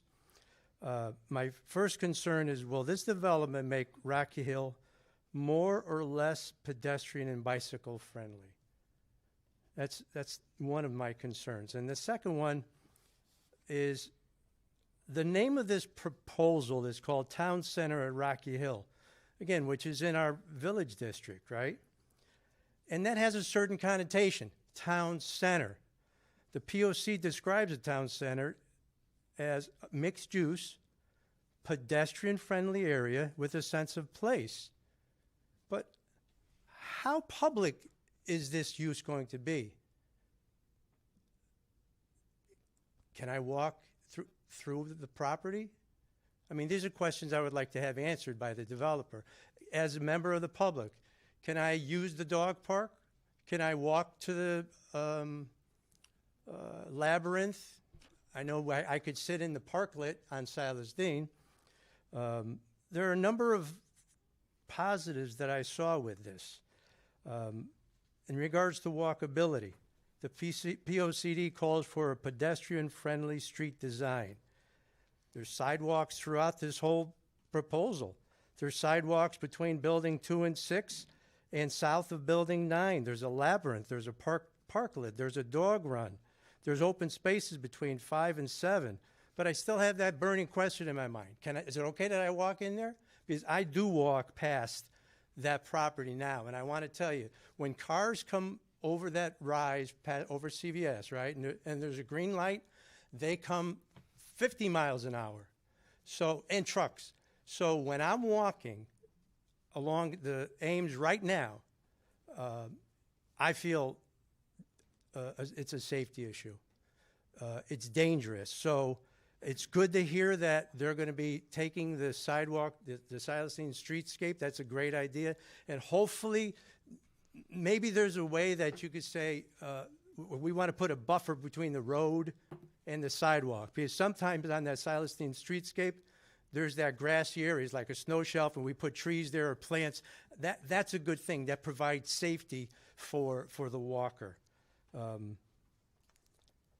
Another idea that I might throw out there is that, you know, that there's a big perimeter around those 12 acres. Is there any way that you can create a stone dust path around? There's lots of trees there. I would just throw that out to the developers to see if that's a possibility. One thing I really, when I first saw it, I said, well, how come there's no sidewalk on Pratt Street? We got sidewalks throughout the whole place, but we're walking south on the Silas Dean. We need sidewalks on the frontage of Pratt Street on the property. They're, to go to their other driveway, at least that. And if we're doing that, in the guise of being a good neighbor, maybe we put sidewalks across from Dividend Road to Center Cemetery.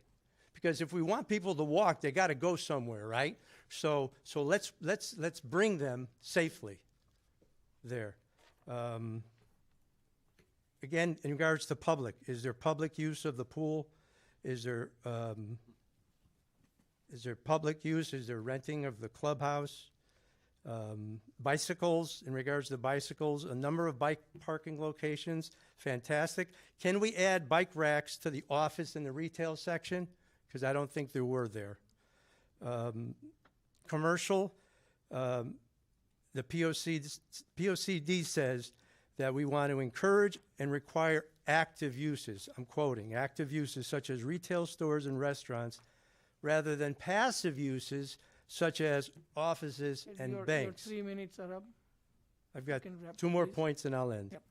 And I would suggest, if possible, to add commercial on the first floor of buildings 2 and 6. Signage. The POCD says to promote signage oriented to pedestrians rather than to vehicles.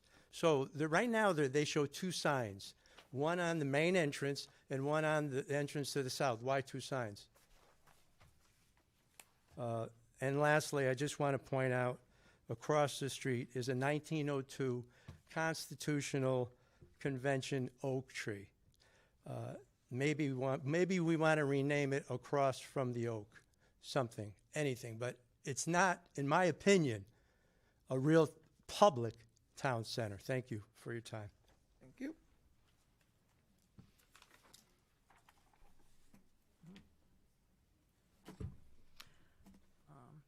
Steve Slattery.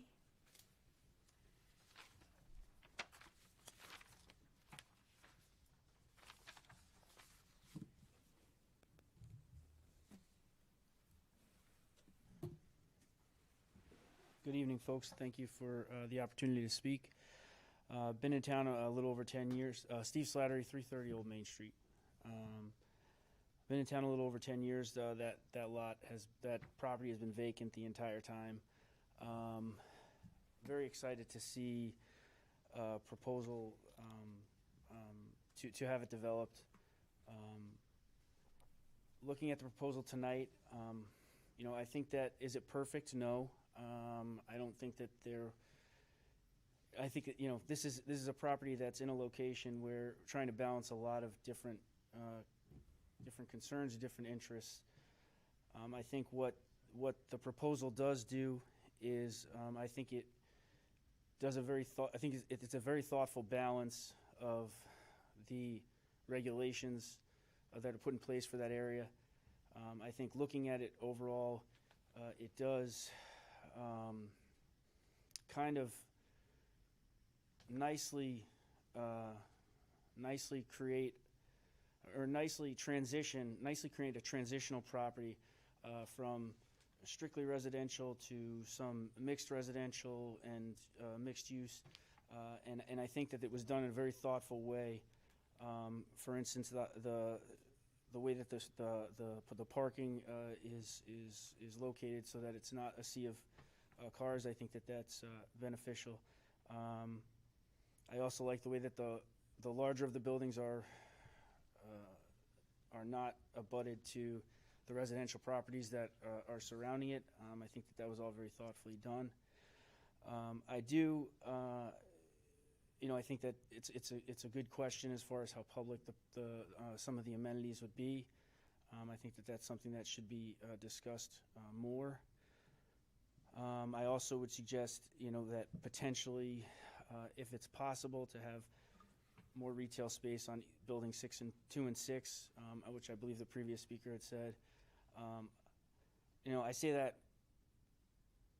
knowing full well that, again, there's a balance between, you have to incentivize a developer, and I think that what spoke volumes to me tonight, which I did not know before tonight, was that the developer also plans on maintaining the property and running it, which I think kind of speaks to my previous comment as far as trying to tweak the program or the proposal. I think that it was done in a way where the developer has skin in the game, and I would assume, I would say we asked those questions, but I would assume that there's a reason why those things are the way they are, because it appears that they do have skin in the game and do anticipate staying with the property. So overall, I like the proposal. I think there are some questions, some issues, but I think that it's a very thoughtful and respectful proposal for the property in the location that it's at. Thank you.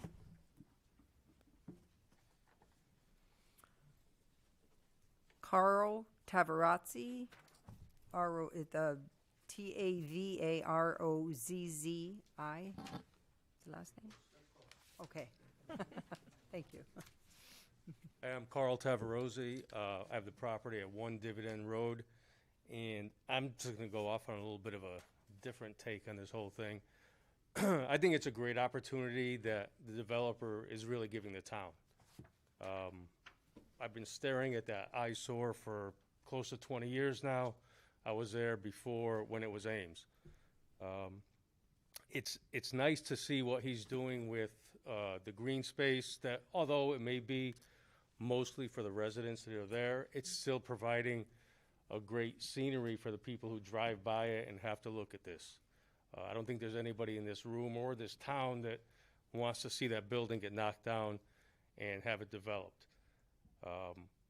The proposal that they put together, I think, is great. And like the previous speaker just said, one of the things I didn't know about was he's going to have his own maintenance team on site, which I think is going to just help keep the place clean and keep it up to date, which a lot of these places you don't always get because they're subcontracting all of the property management stuff out.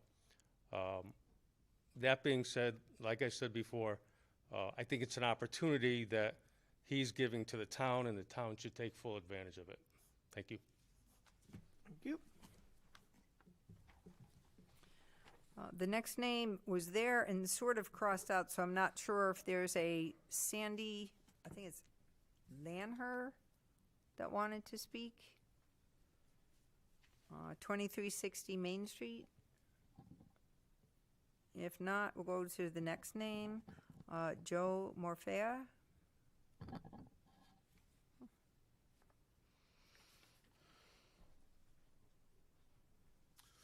Hello, everybody. Joe Morfea, 2 Tumblebrook Road in Rocky Hill. I thought the proposal was well thought out. I do have some questions in regards to phasing. How many phases would be involved? Time for completing those phases. They mentioned Cromwell. They have a project there. They're going to continue into an additional phase. So I'm just curious as to some of their projects, how many phases they've done, how long it takes to complete those phases. Also, public use as far as, all the amenities and everything. And then, piggybacking on what everybody else is saying, I guess there's just concerns as far as public use in general with all the amenities that they're listing there. And then, it's nice to know that they're going to have a maintenance facility there, that they do have a management company. So they're already prepared to not only build the project and create it, but not just sell it off and walk away, but they would stay there to maintain it and hopefully, continue with the upkeep and everything. It's definitely going to improve Rocky Hill, but I just have questions as far as, phases, how long it's going to take and public use. Thanks. Thank you. Lori Bosky.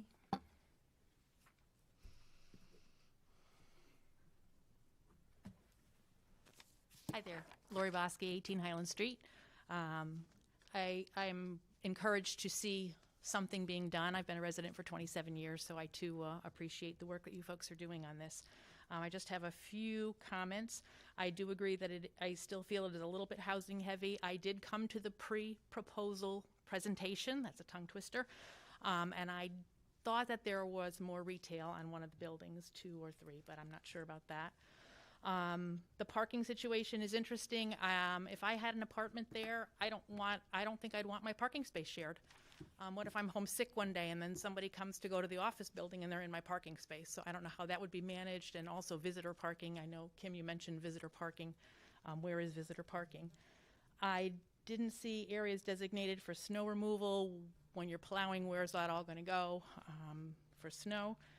I am definitely concerned about that crosswalk. I have come up that hill on Dividend Road, and I live on Cold Spring Road, off of Cold Spring Road, and we have a four-way stop there with a very large crosswalk, and people continue to just, it's dangerous. So I'm very concerned about that crosswalk, especially for people who are handicapped or disabled that may need a little bit more extra time.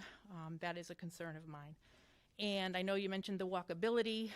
Again, I am concerned about keeping it contained. We have so many projects going on in Rocky Hill. We've got the foundry, we've got this, and everything seems to be so contained.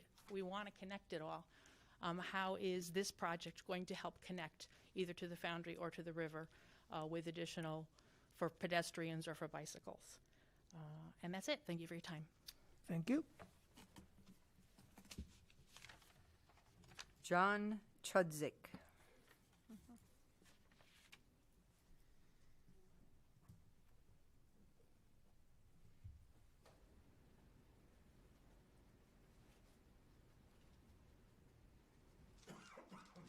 How you doing? John Chudzik, 14 Pratt Street in Rocky Hill. I just had a couple of questions and concerns about things. I looked at the proposal. First thing that hit me was the secondary entrances.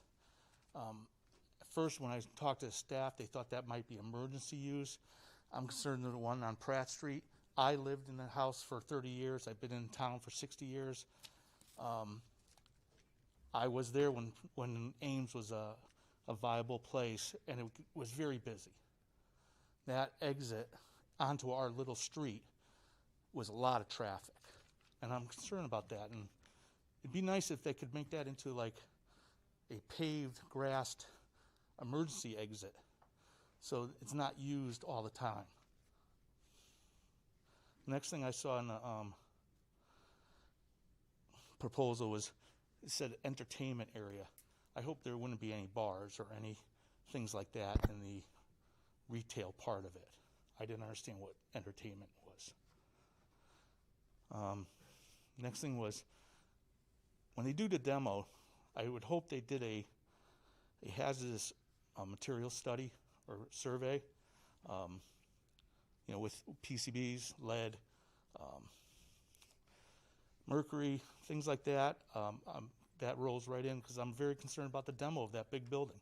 My property is only 30 feet from that building, 40 feet, and I don't want to see dust and have my kids walking through my yard with things in it. Privacy fence on that proposal. The privacy fence at the condos and the other two condos are new. Ours says fix. I don't know why that would be. It was a fence that went around the whole property. Ames, when they had it, they kept it perfect. And over the 18 years, it's been falling down. We've been propping it up. And my last thing is the building in the east. As I said, I've been in that building in my property for 30 years. And the building in the east is pretty close. It's a two-story building. He showed me a 3D model of it. I'm going to have 2 or 3 balconies overlooking my yard. They're going to be 40 feet away from my yard. I love the meditation gardens. Can they look at switching the building over and putting the meditation gardens over by my property so it gives me a little more privacy space? Because, like I said, for 18 years, I had 0 neighbors. Now I'm going to have 500. Okay? Thank you very much for your time. Thank you.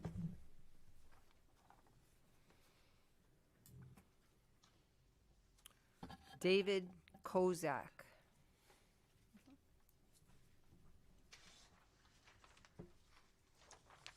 Thank you, and good evening, Chairman Desai, members of the Planning and Zoning Committee. I submitted my comments online to Kim Rickey this afternoon, but the fact that I'm here and the hearing didn't go as long, I figured I would read it. My name is David Kozak, and I live at 31 Hunters Ridge in Rocky Hill. My wife Cheryl and I have lived in town for over 20 years and have raised our family here. I write in strong support, and I'm here this evening, of the site plan special permit application that is before you this evening, submitted by the Belfonte Company to develop the Old Ames store property. What's exciting to me about this mixed-use development, quite frankly, is its location. The property is situated near some existing amenities such as the library, town hall, the community center, especially the Rocky Hill Ferry area. Having recently done the sidewalks over on the side of State Highway, this location, in my mind, would be very attractive to tenants as well as new businesses and residents and patrons, so they can easily get around to enjoy Rocky Hill and all that it has to offer. And with the increased foot traffic, there will also support local businesses and help transform the area to live, work, eat, shop, worship, and play. It will also begin to help connect the east part of the town of Rocky Hill, the ferry, and the beautiful Connecticut River that abuts it. A project like this at this existing location is long overdue, and I feel we all need to do our part to make it a reality. I went on to say thank you for taking my comments as part of your approval process, and I respectfully request your favorable consideration of this project application. I'll ad-lib a little bit. My wife and I are, notorious for taking a ride to Old Weathersfield and walking. It's a 4-mile walk, and it's flat, and we enjoy it. If it's a 4-mile hike and I burn the calories, I'll get an ice cream. If it's a shorter walk, I might get a coffee. Fact of the matter is, I would imagine that people living in an apartment like this are going to do exactly that. We're creating this environment in Rocky Hill for more people to enjoy all that it has, and it will connect, in my opinion, the riverfront, which is another undeveloped area that needs some work. Both of my boys have left Rocky Hill and now reside in Boston. We were just there this weekend, and they lived in an apartment in South Boston, exactly what they're proposing here this evening. That's what young millennials like to do. My other son moved to Melrose, 8 miles north of Boston, in the exact same apartment without any retail space on the first floor. But that's the lifestyle that a lot of these young millennials, I think, will be attracted to come to Rocky Hill. So I'll leave it at that. Those are my comments, and I do hope you'll favorably consider this application. Thank you. Thank you. Cliff Haas. Thank you for the opportunity to speak. I think you guys did a fantastic job developing what you've developed. I appreciate that. I live in a abutting property. 2 of my property boundaries abut what's this development is going to be. 2 of my biggest concerns. One of them is the lighting. You're going to get lots of lighting, I heard. Can you please address the commission? I'm sorry? Please, Oh, okay. please, yeah, thank you. I'm sorry. One thing I'm very concerned about, I am a retired lighting engineer specializing in low-impact outdoor. I've consulted with communities all over the country. I've consulted with a lot of architectural firms as well. I did a lot of subcontracting with them as well. The state building code requires full cutoff lighting, which is one thing that I'm seeing decorative lighting on these plans over here. I'd like to see a copy of the photometry from those fixtures to make sure that we don't have light going horizontally or above the horizontal plane, that the light fixtures are kept at a lower level, because this is the kind of scale that this environment is. It's a pedestrian scale. We're not looking at 24-foot high fixtures, rather to see them 16 feet or below. Lighting color temperature is very important, that these fixtures be no higher than 3000 K correlated color temperature. Reason being for that is the glare factor. The higher the color temperature of the bulbs, the higher the glare factor becomes. Also, the light trespass that occurs with that, it's more impactful on not only animals, but plants and humans as well. Light at night has a 16 or 66% higher preponderance of breast cancer for night workers in hospitals, as well as working in factories and such like that. So light does definitely have a serious impact on humanity. We all love to have everything lit up, of course, and it seems natural to us. We don't realize the damage that is occurring to our melatonin and our endocrine systems by this. That has me very concerned. Another concern is privacy and also noise reduction. Since my property and John Chudzik property are both adjacent to each other, and we're both impacted by this property line and buildings that are 40, 50 feet away from us, one thing I would greatly appreciate would be to have a green wall along the southeastern section all the way around the property, being tall arborvitaes or conifers that have constant vegetation on them to block the lighting that's on this property, as well as block some of the sound, also block the wind and dust that gets blown across these properties. Now, when I moved in this property 40 years ago, there was a forest behind me, and it was the old Grand Union parking lot. It was a Grand Union, sorry, most people in town probably don't even remember that. It was nice because it was abandoned when I moved there. And then 5 years later, in comes Ames and completely destroyed the integrity of the whole neighborhood, especially with that tall floodlighting that they had. The reason I became a lighting designer was because of the Ames property, because my property was being so impacted by this light trespass that I speak about. It was almost peeling the paint off the back of my house. My house is just lit up by 15, 20-foot candles. I could read a newspaper in my bedroom, and that's absolutely unacceptable. It's something that now we have good lighting that's available. It's no more expensive than the lousy lighting that we used to have years ago. It's fully shielded so that we don't get glare shining onto our properties. And it's very important that we don't have high intensity of lighting. They're high intensity illuminants being the LEDs, but that we don't have them at high levels. My mantra whenever I was designing light was design light right for sight at night, which means that we don't have to have daylight light figures as far as 100-foot candles on the ground. We're adequate with a half-a-foot candle at the ground as long as it's lit properly without glare visible. So those are my basic concerns. It would be wonderful if we could have a green wall around the southeastern section, which would be the perimeter that goes in where that supplementary driveway comes in on the side, goes to the right, then goes straight, and then goes back down again, almost where the properties for, was it Cedar Hollow, I believe, is abutting on the other side. One thing that I'm very pleased with is the hydrology of this property. It's a hardscape. The whole property right now is a hardscape. And Cedar Hollow was having problems with flooding going on. Whenever that 12-inch storm drain got plugged up, everybody's basements were filling up with water. I see this hardscape now is much less. We have much more green space on there, which is outstanding. I'm glad to see that. I think it's going to help to quiet the area down a little bit. The vegetation is going to absorb some of that noise, which is going to be nice to have it quiet down a little bit. Other than that, I don't have concerns, but I think it's a really well-developed plan. A lot of thought went into it. I can see that. It's just those other little amenities that I would appreciate. Green wall and the lighting not above 3,000 K, and correlated color temperature and lower than 16 feet would be ideal. I think that would provide the least amount of impact to the community for the people that are already living here. It would also be more attractive. You're not going to attract people when you're shining light in people's eyes. You're going to attract them if you light what's to be lit and what's to be seen, but you don't see what's causing that light to come down. That's what full cutoff lighting is all about. I appreciate the time. Thank you very much. And also, again, good job, guys. I appreciate it. Thank you. Matt Halprin.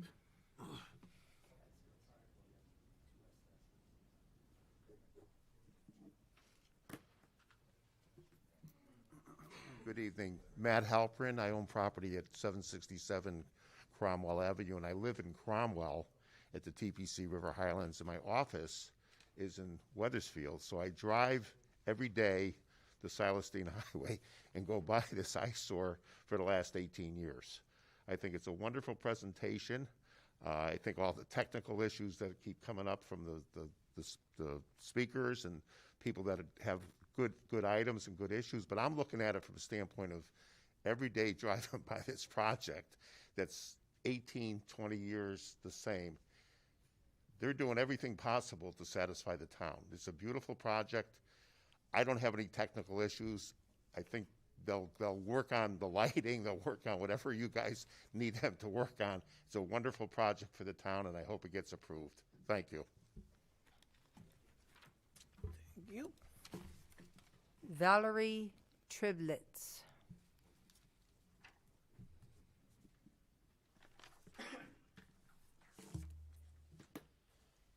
Hi, Valerie Triblitz, 2 Belden Lane, Rocky Hill. I don't know that I'm saying anything that new that hasn't been said, but I just wanted to say that when we talked about the town center idea, when I looked at the zoning, my vision was definitely more of something that we would be walking into and we would all be able to enjoy and be part of. And I have the same questions about, can we use the meditative garden? Can we walk our dogs through the property? So, because it doesn't really feel like a town center to me without that. Same thing, would be nice to see. I realize that, you know, retail and commercial property are empty all on the Silas Dean. Can't help but wish that there would be more retail along Main Street. And finally, just to support the gentleman about the Pratt Street exit, I used to work at Ames in 1986. And we all used to drive like maniacs to get out that side exit. And it definitely, that needs to be looked at. It's very, lots of cars and there's pedestrians there and there's lots of people walking. So that is a real potential hazard. Thank you. Thank you. Are there any other names or any other people that want to sign up? I will check the rear of the room to see if there's any other names on the list. Kim, how will all these questions be answered? When will we see answers, or how do we get answers? If I may, the process is public is allowed to speak, and then it is the applicants during their rebuttal, that's when they get to answer all the questions. They get the last word, essentially. Well, it depends on what the chairman and the commission decides to do.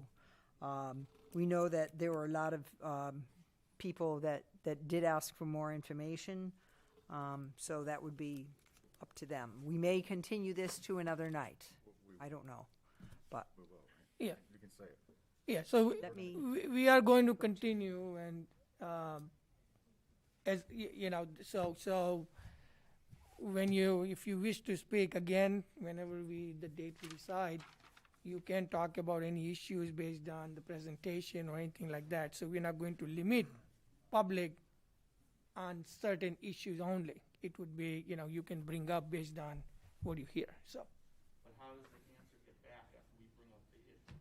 So They'll present it. yeah, they'll present it now. If there are no other speakers, they will have an opportunity to present it based on what they heard and try to address it. If not, they may do some more homework, come back and address it as well.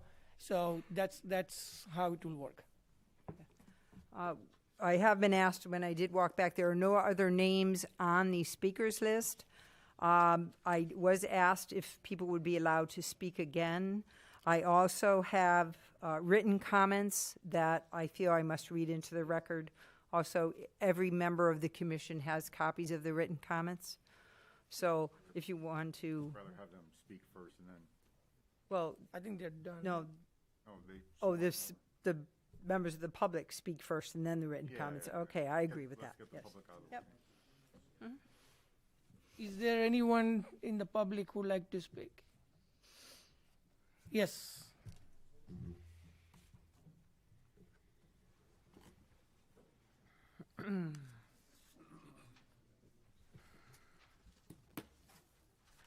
Well, thank you for letting me speak again. I won't bring up anything that we've already talked about, and I just wanted to talk about what I haven't heard, which is the tax impact on our town. I might have missed that. We don't do that.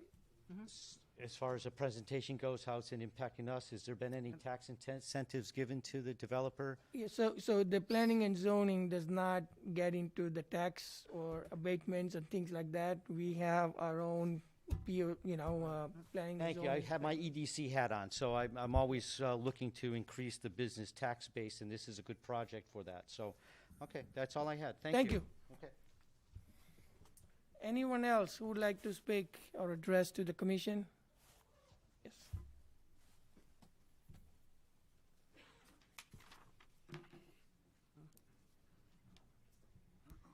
Hi, Hi, my name is Jennifer Goslin. I live at 2525 Main Street, right down the street from the proposed project. And I just want to say that I am really encouraged by what I see, and I am fully supportive, and I think you guys did a phenomenal job. Thank you. Thank you. Anyone else who would like? All right, Ed?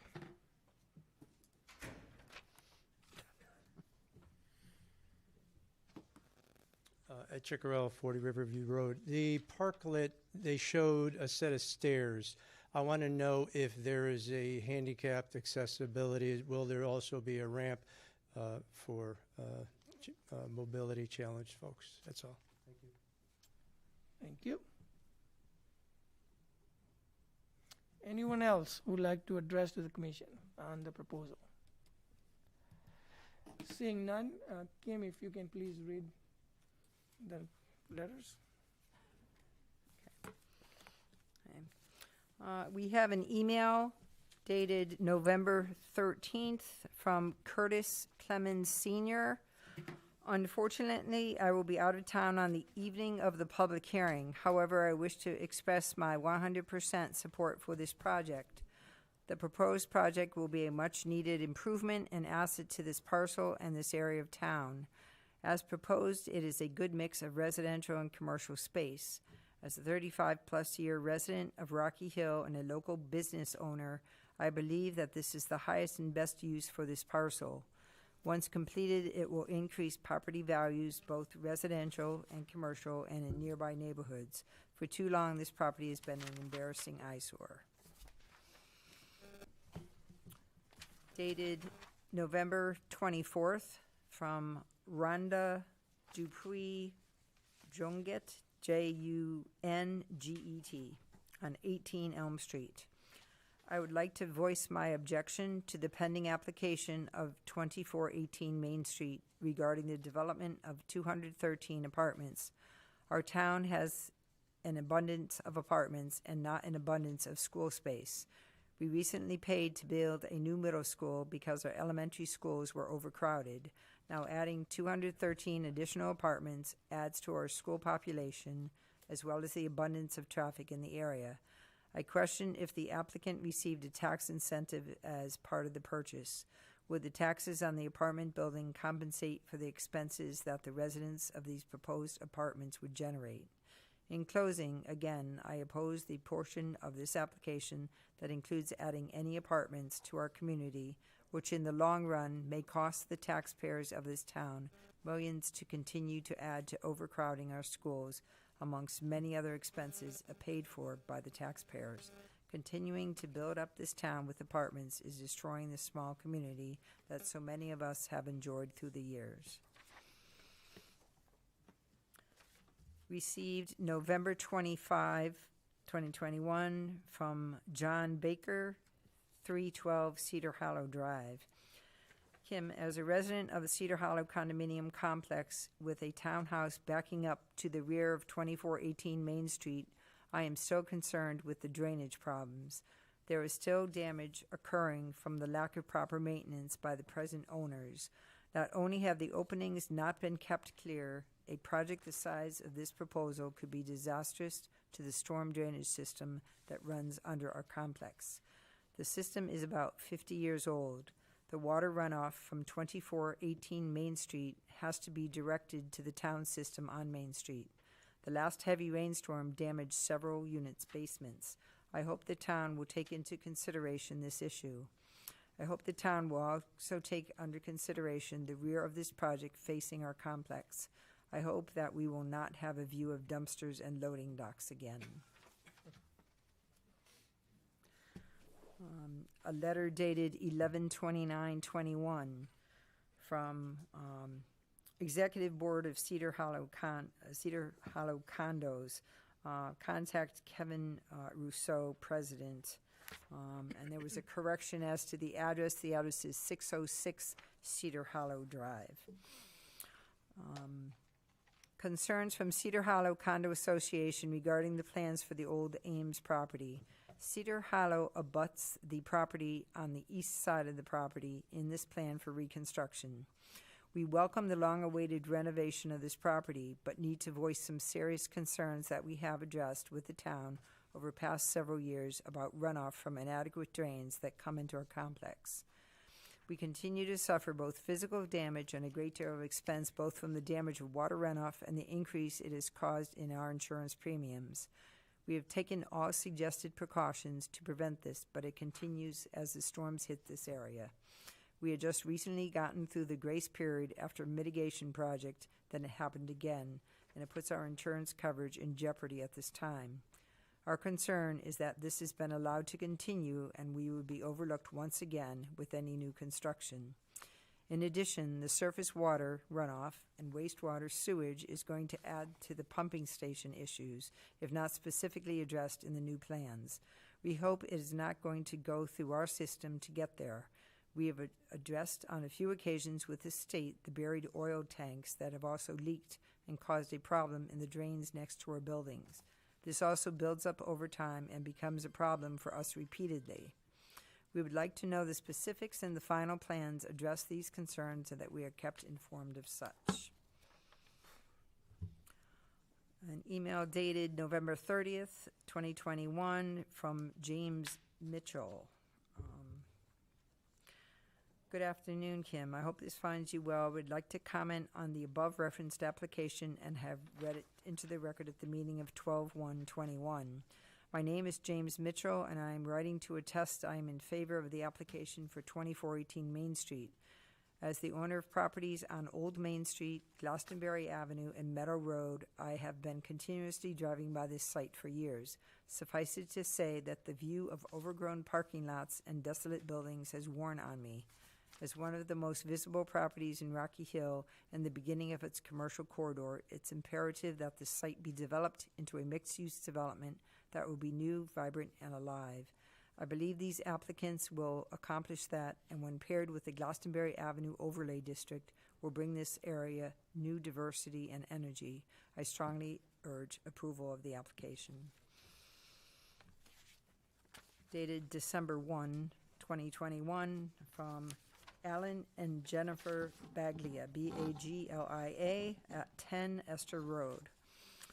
Dear Kim, you'll no doubt receive countless comments concerning the Ames redevelopment plan, and I'm issuing one in strong favor for the plan as requested, namely 213 units, 93 one-bedroom, 122 bedroom, 10% designated affordable, plus 10,000 square feet and 9,500 square feet of retail and other, and overall beautification and improvements to the lot. The town of Rocky Hill, with its natural beauty and friendly residents, has exceeded all of our expectations with the exception of one. We commonly visit Old Wethersfield for walkability, varied shopping and food options, and the village charm. Old Wethersfield has also made a strong effort to create safe bike paths along Main Street and elsewhere for all ages and abilities, and not just the roadies or long-distance bike riders. It's obvious to me that the same experiences can be found here in Rocky Hill with the support of the Planning and Zoning Commission. A place for community members to run into an old or new friend or neighbor, meet for coffee, plan community events, or just get out of the house, but spend and keep money in the local community. My local favorites are Tony's Cuts, Saybrook Fish House, Ferry Park Grill, Chuck's Steakhouse, Rudy's, and the Consignment Originals, all walkable along Celestine. Unfortunately, these are outliers, and most other area businesses require a car, such as our other favorites, Wooden Tap and Tomato Joe's. The opportunity is upon us for a true village that allows all ages and abilities to arrive by car, on foot, or by family neighborhood bike ride and explore and invest. Please support the development as it is proposed. For the record, I'm a native of New Milford, known for its village green, and Jennifer is from Windsor, which boasts a similar town center in New England green.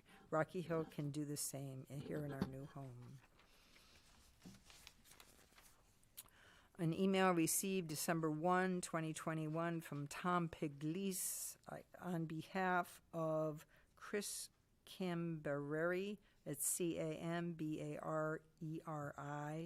and J. Polk, Polke, and they're from Cromwell, Connecticut.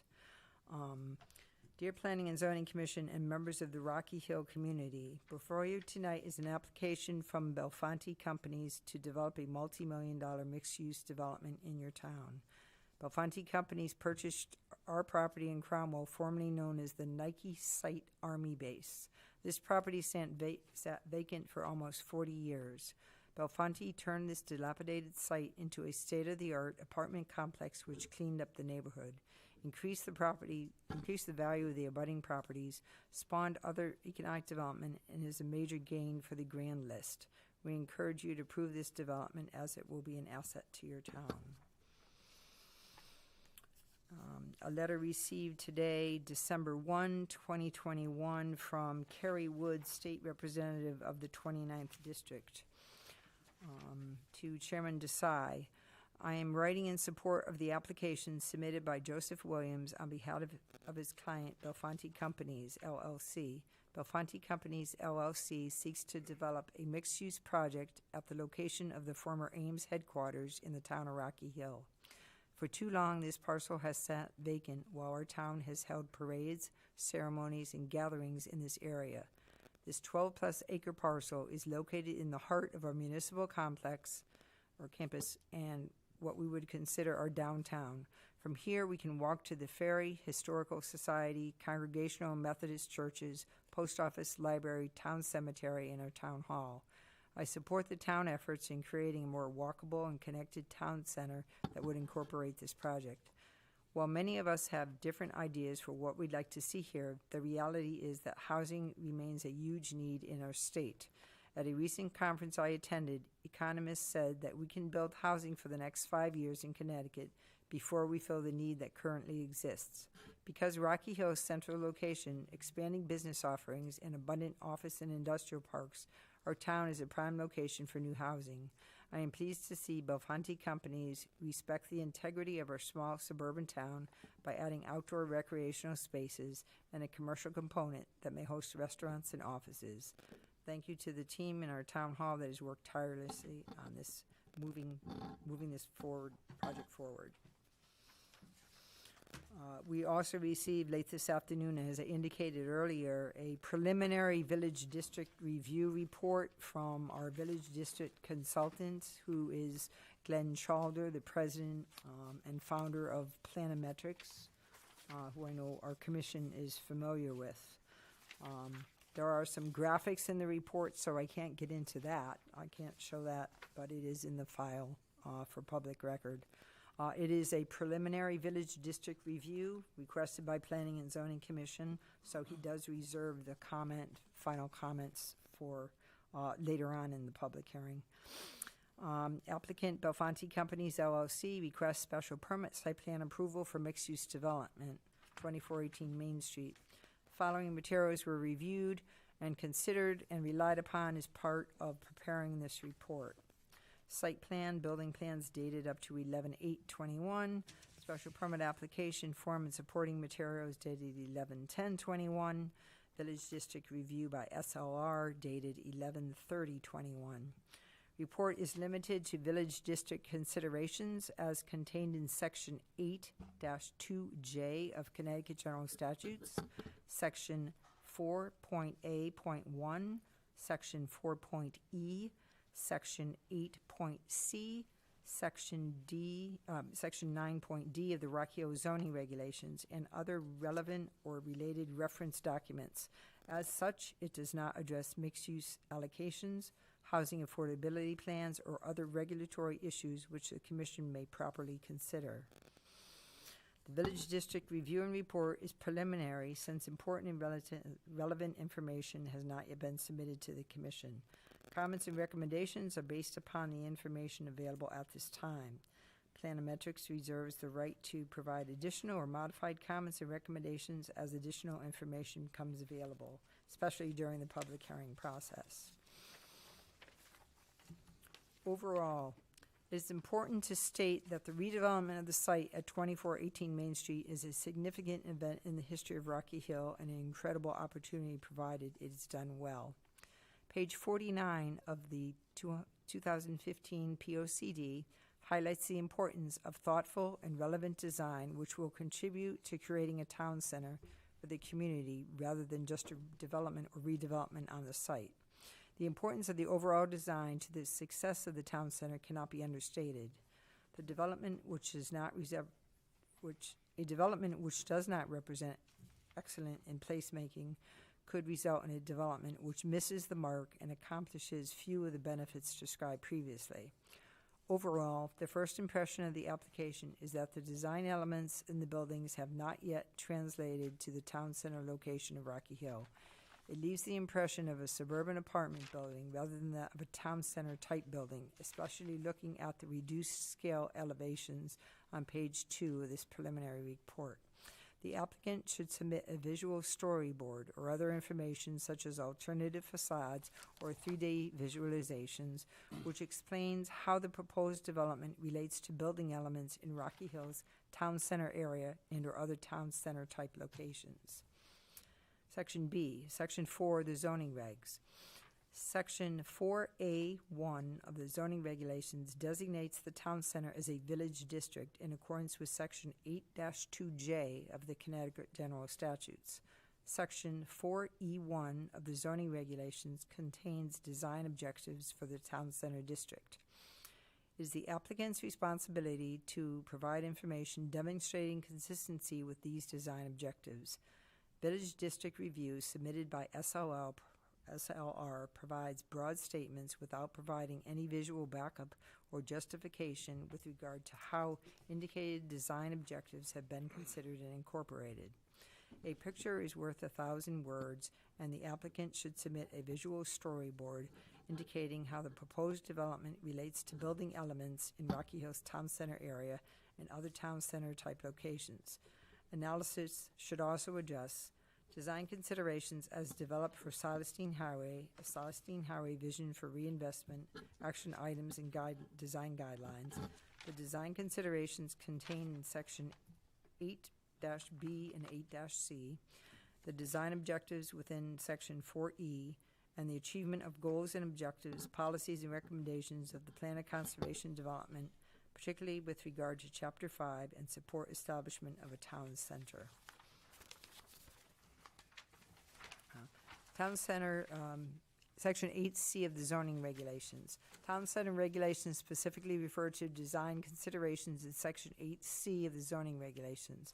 Specific items to be further evaluated include but are not limited to building design and design considerations. Building design. Evaluation of the appearance in the project shall be based on the quality of its design and should reflect the New England character. Design considerations. Exterior of the structures or sites shall be consistent with the distinctive characteristics of the district identified in Rocky Hill Plan of Conservation Development. The applicant's village district review has simply stated that all structures and improvements are designed to be compatible with design elements of the village district without providing any context or justification. The applicant should submit information such as a visual storyboard, alternative facades, or 3D visualizations, which explain how the proposed development relates to building elements in Rocky Hill's town center area and other town center type locations. The applicant's village district review has also stated the redevelopment will be significant improvement over existing vacant office building, which is incompatible with all village standards. While the statement is undoubtedly true, it does not provide context or justification for the applicant's design. Section 9D of the zoning regulations. Section 9D4 outlines special permit criteria for the Commission's consideration. It would seem particularly important for the applicant to address, especially for a village district in a town center, the spirit and intent of Section 9D4B, appropriate improvements relative to the establishment of a village center. Section 9D4G, consistency with overall objectives relative to achievement of goals and objectives, policies, and recommendations of Plan of Conservation and Development. The Commission should ask the applicant to submit visual storyboards which explain how the proposed development relates to building statements found in Rocky Hill's town center area and other town center type locations, alternate facades for more reflective of a town center type location, and or 3D visualizations such as SketchUp to better indicate whether the submitted plans are indeed reflective of town center type location. And I'm done. All right, thank you. Do you have, I will call the applicant if you have any comments on the questions raised or concerns raised. I think what would be probably most useful and efficient, Mr. Chairman, is if we pause and just sort of like organize comments as to the categories of topics that people raised, and we're happy to answer questions or to share reflections in response to them. But let me do that so we can just hone it down to something that's more efficient, especially given the amount that you all have patiently endured this evening and given the hour. So, and I think we may be receiving some additional staff departmental comments in between as well. So hopefully we can give you one cohesive, relatively brief presentation responding to all of it. That's fine. Will those comments be provided, like, you have to decide when the next meeting might be. Are we going to ask any questions or Oh, yeah. not until Well, next time? I just want to state, I mean, No, I want to make sure Attorney- that before he Yes, says what he says, Yeah. are we going to ask or are we going to wait until next time? So I think, no, I think we can ask. Well, We'll ask, Attorney- so We would can- we would love that Yeah. too. Yeah, Attorney Williams did refer to additional staff comments. I'm in the process of doing my review, and the town engineer is in the process of doing his review. So we need to submit that to the applicant in all fairness as well. Okay. So, Yeah, so I'm going to open up, so if that's the case and you're not going to, provide your comments today, then we can provide our comments, so you can assemble those as well. Initial comments. Sure. And of course, anything that was brought up that you would like us to say something about right now, just tell us and we'll do it. I'll start with Commissioner Zarelli. Oh, it's great, thanks. Yes? Outside of what has been said tonight, just a couple initial things. The first thing that's glaring to me is Town Center at Rocky Hill. We already have a Town Center West. So do we need a Town Center East? It just avoids confusion. So I was just wondering if there's a possible way to, since this is a historic part of town, can there be a historical component to the name of it, to the streets or whatever? We have plenty of things that we can do that we have in this town that have historical names, our streets, our buildings. Can this is a gateway to the town, can it have a historical component also? Can I answer that one right Yeah. now? Just, I could tell you, Commissioner Zarelli, I have a strong indication that this was not intended to be the permanent name of the development. So I'm sure my client would consider what input the commission has as to what would be good for a name, and he'll be deciding that later. So it likely will not go forward permanently with this name. Typically, we hire a branding company, and that branding company will look at the surroundings. Okay. The historical significance of the town, and then come up with 10 names, and we have some focus groups, and, we could even have a lot If you can come to the podium, so then we can capture your comments. Sure, I'm sorry. Thank you. Thank you. No, I was saying that we usually have a branding company that helps us go through the process, and they take the significant attributes of the town, and as an example, the Landon in Cromwell was named the Landon because of its high peak and plateau. It's the highest point in the town of Cromwell, and the name Landon is a Scottish name, which meant high plateau, and that's how we came up with that. And the town was supportive of that. So yes, so the town and the residents can be part of that process. Just one other, I think you're going to address it anyway, but I was going to ask, you showed the fancy 3D program that you have to show different camera angles. Is there any way that you can show what the project will look like from the abutters perspective? You heard many abutters here tonight talking about lighting impact, what it's anything. So can you present some either storyboard visuals or just printable visuals that you can show that this is what it's going to look like from the 2360 Main Street project next door, or from Pratt Street, or from across the street at the OC, or from the abutting Cedar Hollow project, that type of thing. If you can just show different angles of what it's going to look like, because we all know that the topography goes down, so visually it'd be good for the abutters to see. They haven't seen anything there for 30, 40 years, and all of a sudden they're going to see something. What can they see? That's really it for now. Everything else was kind of addressed, and we'll let everybody else talk. Yes, we can do that, and we'll do it next time if you prefer. Commissioner DePaul?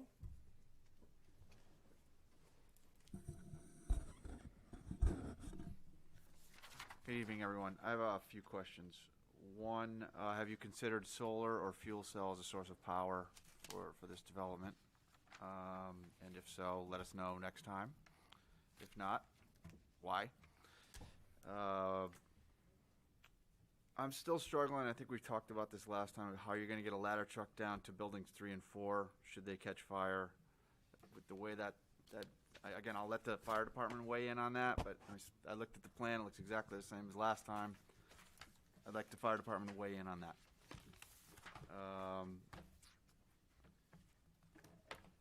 The traffic impact study you provided before said that it seemed reasonable, but my question, and I think one of the other persons who asked the question, and my question to you would be, did that impact study consider the neighborhood or just the people who would be living in that community? Because if it didn't, then that would be a different result. Does that make sense? Do you understand what I'm saying? If I believe you're asking, did it take into account how much traffic is existing on the road today coming from the neighborhood? Yeah, plus that, yes. The answer to that is yes. Okay, good. I didn't hear you say that, so I just wanted to make sure that we got that. Another thing that came to my mind, and we can probably talk about it later, had to do, and I think that also came up with the questions, had to do with the 93 parking spaces for the one-bedroom units. And I was wondering to myself, is it realistic to believe that in all 93 of those units, will there only be one person living there? You've only got room for 20 more cars in the whole space. Perhaps you should consider more parking spaces. Thinking about the need for visitors and the possibility that in those one-bedroom apartments, you could have more than one person living there. And I can ask Dave Sullivan to elaborate on it next time, but I believe if you dig down and read the parking study in detail, you will see that we were careful to consider not just, okay, what does state law require, what do the regulations require, but Dave and his team did studies of what's the actual parking experience that's happening right now at similar developments. And they went over to the Landon and Cromwell, I believe, and SLR has data from dozens, I think it is, of similar kinds of sites around New England and New York and Connecticut. So they have a wealth of data in addition to all the standards and what the state just said is the requirement. So they looked at what's the timing of when we're going to have people parking here in the residential versus the retail and the office.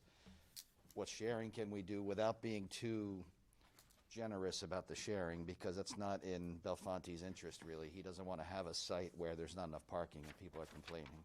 And he wants to be able to bring in tenants who, when they say, I need this amount of cars, he would like to be able to accommodate them. So that was all in our interest as well, to make sure that in designing the site to come up with 421 parking spaces, that the experts on the team, based on their research and their experience, felt like it's enough for this mix of uses and what you have on the site. So they've reviewed and considered a lot of stuff, and it's really about as informed and thoughtful a decision that we think we could make.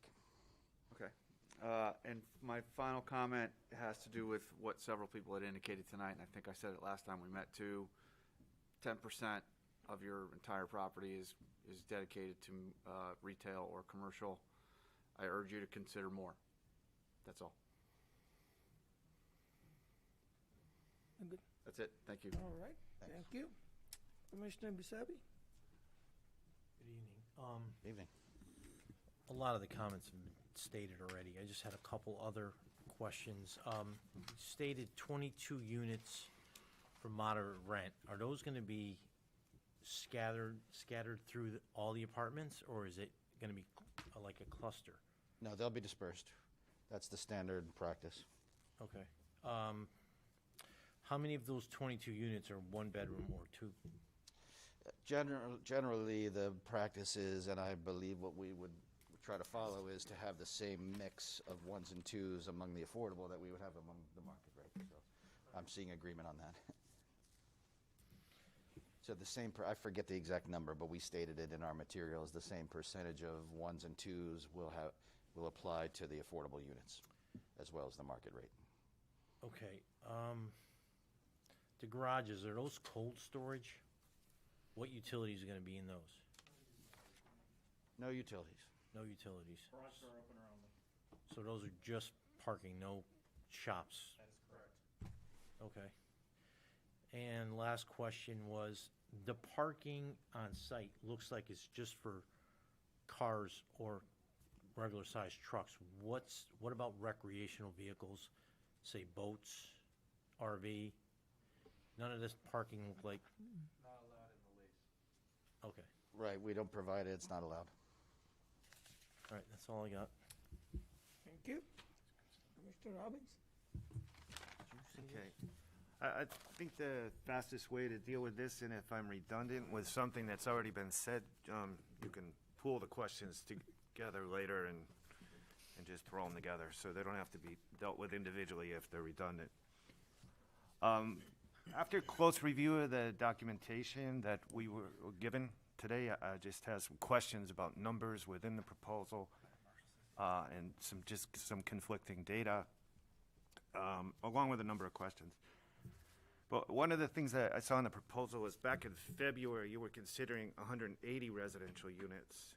And today's proposal has 213 residential units. So the question there is just, what drove the need to increase the intensity of the proposal between February and today, so that it's, residential heavy, or actually commercial mixed use, commercial multifamily development. The other is question number 2. Why is the mixture of housing to retail office space so disproportionate? We're about, actually, we don't have an exact number based on square footage, but we're thinking it's about 10% residential, of an 80% residential, 10% retail, and 10% office. So the question here is, or it's like a twofold question: why is it so disproportionate? And then secondly, how did you come up with the percentages in the calculations so that we can just be accurate with what we're looking at as far as residential, retail, and office space? I'll go over all that with the team and make sure I give you a fully informed answer then. Okay. Another question I have is, how are the 3- and 4-story buildings along Main Street compatible with the surrounding buildings and land use in the area? Question 4, impervious coverage in the proposal is at a maximum of 74, well, its maximum is 74%. In the stormwater study, it has 9 acres impervious, 12.16 acres total. That's 74% impervious, 1% shy of the maximum allowed amount. So I guess that, but on top of that, in your proposal on the cover sheet here, it says impervious is 64%. So there's some data inconsistencies. But more importantly, I'm just trying to figure out how you got to the numbers, so we could see how you added up what structures, the footprints of the buildings, the parking lots, all the things that went into the impervious calculations, so we can make sure we're looking at an accurate number. Question 5, the maximum building height's 45 feet, which is typically what, say in our regs, 55 feet has a max of 4 stories. So 45 feet is really a 3-story structure, leaving extra room for a pitched roof if they happen to have one. Now, you have a 4-story structure in one of the buildings with a max height of 36 feet, which is only 9 feet per floor, And that max height stops at the 4th floor and doesn't include the pitched roof that's in the drawing. So I'm just, it's just, even a 4-story building at 36 feet has got pretty low ceilings if you consider all the cross beams that are involved. So there's just a question about how do you got a 4-story building at 36 feet? And then why did you not include the roof that's in the drawings?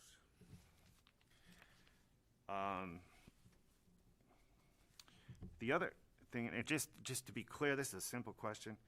Are you proposing to use flat roofs or pitch roofs? Because in the color renderings, from those color renderings, I don't see any pitch roofs. But in the architectural drawings, I see pitch roofs. So it's just a pretty Do that straight. one right now? Let's just do, that one probably easier. The other ones we'll take back and make sure we Yeah. look up everything. So we are showing a low pitched roof, but on the buildings we're providing parapets. So the parapets obviously from the street level is going to give you the look of a non-pitched roof. You'll never see that pitch. It's a 2 and 12 pitch roof on the top, which is the lowest you can go by code for asphalt shingles. So it is a 2 and 12 behind, but the perspective you see from the road, because of the raised parapets, will conceal that. Okay. The only time you would ever see that is if you were looking at it as proposed in the presentation where they're flat 2D elevations, which nobody will ever be able to get far enough back in reality to really see that.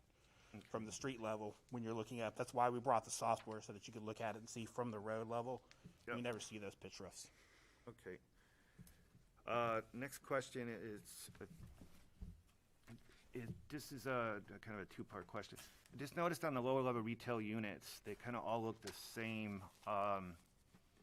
and they don't have parking on front. Now, while it's nice they don't have parking in front, I'm just wondering if that's confusing to people because they see it, but they don't really know where to go to get there. So I guess the question I have is just as far as the retail units, because there's so little retail, you want to make sure it's successful, that this truly becomes a mixed-use project. What plans will put in place to help foster the long-term viability of the retail units that you are proposing? Because it's not clear. I mean, over time with signs and stuff, I guess people will become familiar with it. But again, I just want to make sure that that there's something in place to make sure that those retail units stay successful. Another question, and again, it's redundant with a previous one, but it's just more of an observation. So there's 11 buildings in the proposal, of which only one building has mixed use, which is actually 1/3 of one building has mixed use. So, and it was asked before by someone in the public that the mixed use is actually along Dividend Road, whereas Main Street is our commercial area. So why is there no mixed use under the buildings 2 and 6 on Main Street, which is where our commercial developments are, not Dividend?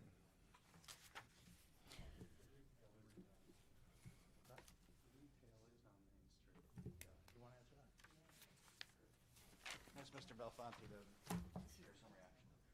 Yes, thank you. The retail where the 9,500, the retail where the 9,500 feet is the Main Street parcel. So you do have 9,500 feet, and then the Dividend Road is the office. So that's how you get to the 19.5. I think it's fair to say, I just want to make a statement, if I may, that retail is a challenge today. And you can see that up and down Celestine Highway. And what we don't want to do is create a bunch of retail that we can't lease. That's even worse. So there's a fine line between getting good tenants in there and having a good mix. And we really feel this was the best possible mix for the project. If we did retail all across there, I don't think you'd lease it, in which case the project would fail and we'd be in worse shape. So we put a lot of thought into this, and this mix works for the project.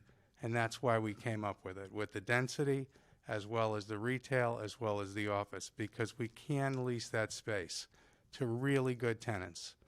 And we can lease that office to really good office people. And that's how we came up with the mix. Thank you. My next question is just, and again, this also ties in with comments made by our village district consultant in today's report. But and I guess something you can take with you is there some way you can show us visually how this proposed development and in the buildings that are proposed, especially the 3-story structures along Main Street, tie in with the surrounding land uses, such as our Memorial Green, the residential single-family homes to the south and east, the ancient historic cemetery nearby, and the nearby town center. And just trying to get a sense of what's that view along Main Street? What's the new view along Main Street that we're going to see when we're looking in either direction? When we're looking up towards the town center or we're looking back towards Cromwell? What's that new view going to look like with those 3- and 4-story structures that are just up along the street? Close to the street. And I'll skip around, and actually specific to that, I see in the proposal that you're referring to section 8B-27, which is the exception that the commission can allow for setbacks. And I see you've got your setbacks at 0 feet. So buildings 2 and 6 are at a 0 setback, or 6 feet possibly, with a sidewalk in between. So the edge of Main Street. To the property lines, you mean? What's that? To the property lines, you mean? It says you have a 6-foot setback. It'd have to be the property line. 6-foot setback to the front yard, and you list the requirement as 0. But the requirement's 0 if the commission approves it. It's not 0 automatically. So you've proposed setbacks that are below the standard thresholds, and you're looking at the special consideration thresholds. And he did that for front yard, side yard, and rear yard, which now pushes the buildings out to the residential properties in the rear too. So the question there is, no, you have better setbacks for side and rear yard. You got 20 feet. But those buildings along Main Street, you got just a 6-foot setback. And I'm just curious, because I'm thinking, you got a snowplow coming down the street, and you got a sidewalk, and you got 6 feet. The snow's going to smash up against the building, not to mention take out the person on the sidewalk. There just doesn't seem to be a lot of workable area between those buildings and Main Street. So just trying to clarify what that's all about. And actually, if it actually creates a public safety risk.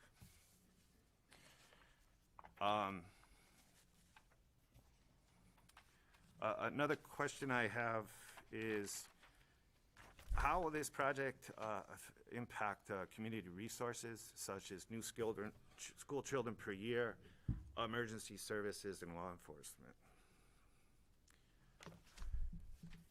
And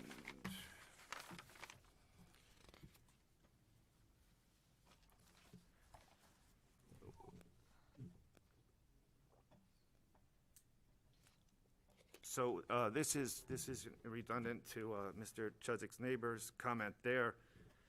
And is there any study data that you have to show that there'd be no adverse effects upon adjoining areas resulting from the use of exposed artificial light? And I'm pulling these out of our supplemental considerations requirements that are in the special permits considerations. So if it doesn't sound familiar, look on page 143 or 144. Just a couple more. How will this specific development improve surrounding property values? And do you have any documentation to support this claim? Because we've heard how it will, but is there actually something to prove it? Because the surrounding property owners don't want to find out after the fact that, like, oops, that didn't turn out that way. So, and then what resource documents did you use to determine that there are no subsurface archaeological or fossil finds on the property? it's probably not likely that there's anything there, but there wasn't a lot of deep excavation going on with the previous property, so the chances are there could be something, considering that this was an old trade route, was the main road. It's just a question about just how did you come to, we have a thing that says you said there's nothing, but how'd you get that? How did you get to that point? You know, we as a former consultant, you know, we would have to contact the state historic preservation officer, get documents and maps and so on. I just want to make sure that that's what you did.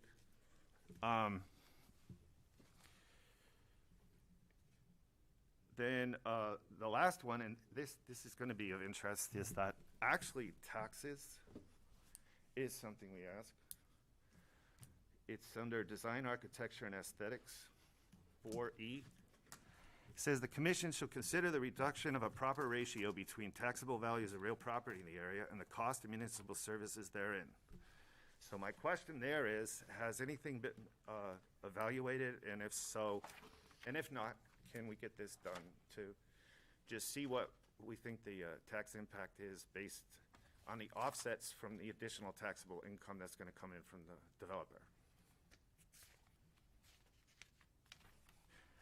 And that ties in with my previous question about impacts on community resources, including the number of school children. And then the last thing I have is just questions, things that I saw were kind of missing from the packet. There were no architectural plans for buildings 11, 3, 4, 5, 7, or 8 in the documents that I have. Or references to say, oh, this one looks like that one, you know. So I'm not clear what's up with buildings 11, 3, 4, 5, 7, and 8 based on the proposal. Again, about calculations on percentages, if we could, that was one of my earlier questions, so if we could just get that data. Just some consistencies within the documents, just to make sure we're all on the same page. So there was a variation with the MDC letter saying there's no impact on water when it was 180 units, but now you're up to 213. So does that letter still hold from the MDC if the number is 33 units more? Impervious coverage inconsistencies. And then I found 3 different numbers of parking spaces in the documents that I reviewed. So just whatever the real number, the final number is, let us know. And then, and Kim, you're probably going to work on this, but I'm just making a list that just a response to the preliminary response from our village district consultant. And lastly, there were no figures in the traffic study. It refers to figures that I couldn't find. So there's like figures 1 through 12. I didn't have any figures. You were given the supplement, you were given the documentation. We do have a traffic study in our file, and one of my comments to myself for the continued hearing is to give the traffic report, the full traffic report. We'll copy it for all the commission members, because typically you get an executive summary, so we will copy that for all the commission members. And if we're able to get a photometry study, you know, to just find out what those impacts are on surrounding properties for artificial light. We have that also in here, and I thought you had received that in your packet. All right. Next. All right, thank you. Commissioner Brenda. I'm tired now.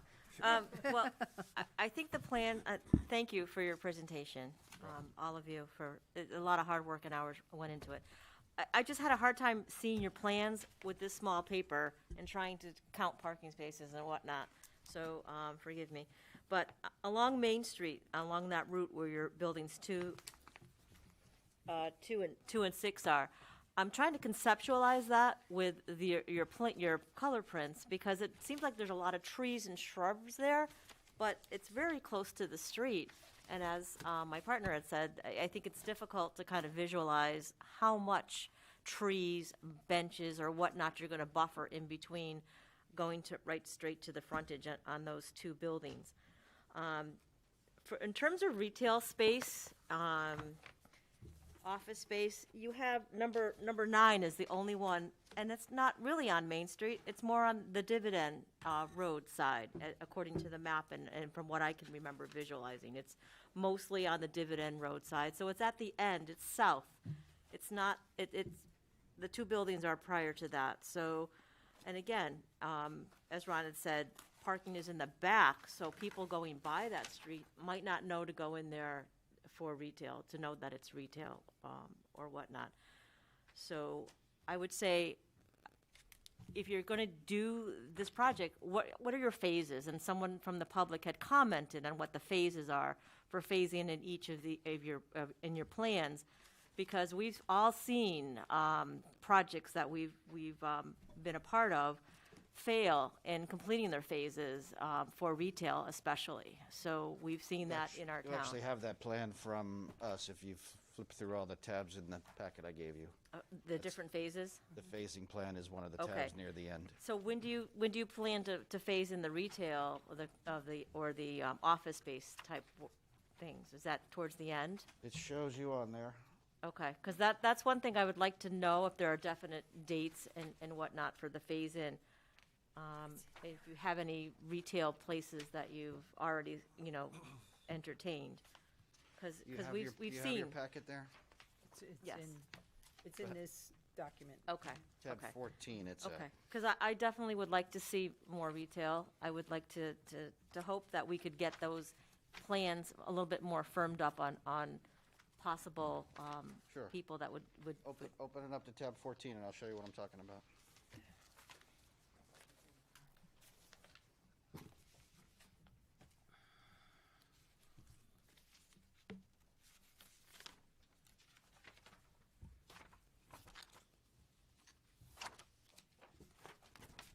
That's it, yep.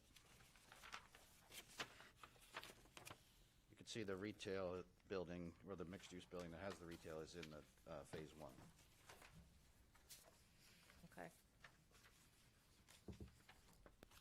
Okay. I hate to see retail be dormant and be like not phased in and kind of sit there. We've seen other projects. So do we. Kind of fail in that area. So that's something we'd like to really get a jump on sooner than later. And that's partly why, as Mr. Belfonte said, in this environment right now, if you build too much of it because we have an idea of how much we would like to have, you'll have more vacant retail. The sidewalks along the Main Street Dividend, do they go around onto Pratt Street? And I think I remember asking that question before. I don't believe so. No sidewalks on Pratt Street? No. So how can it be walkable around the perimeter if there's no sidewalks on Pratt Street? It's walkable from the interior all around the property and out to Main Street and Dividend Road. Okay, because if you want to continue along the Silestein sidewalks down with the nice sidewalk motif and the lighting, shouldn't it be continued down Main Street onto Dividend and down to Pratt if that's surrounding your project? I'll have to look at that. Are there sidewalks on Pratt after you leave our property? I'm just looking at your property, and I don't see any sidewalks there at all. The lighting that's on the Silestein, you said you're going to continue the lighting down on Main Street like that with the fancy lights and the poles? Correct. Okay, because I didn't see it in these color forms. I did not see any lighting that looks like the ones that are on the Silestein. Oh, well, it's in the plans and it's in the materials that we showed you tonight. So we'll make sure that's on record. Okay. That they're on here in the Main It's Street almost like lighting. I kind of want to see a tabletop of this, so I can see it from the face going down to see all your little things. Anyways, architecture.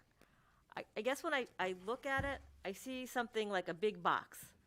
I don't see the peaked roofs or stuff that looks like anything like Landon in Cromwell. I mean, that's beautiful.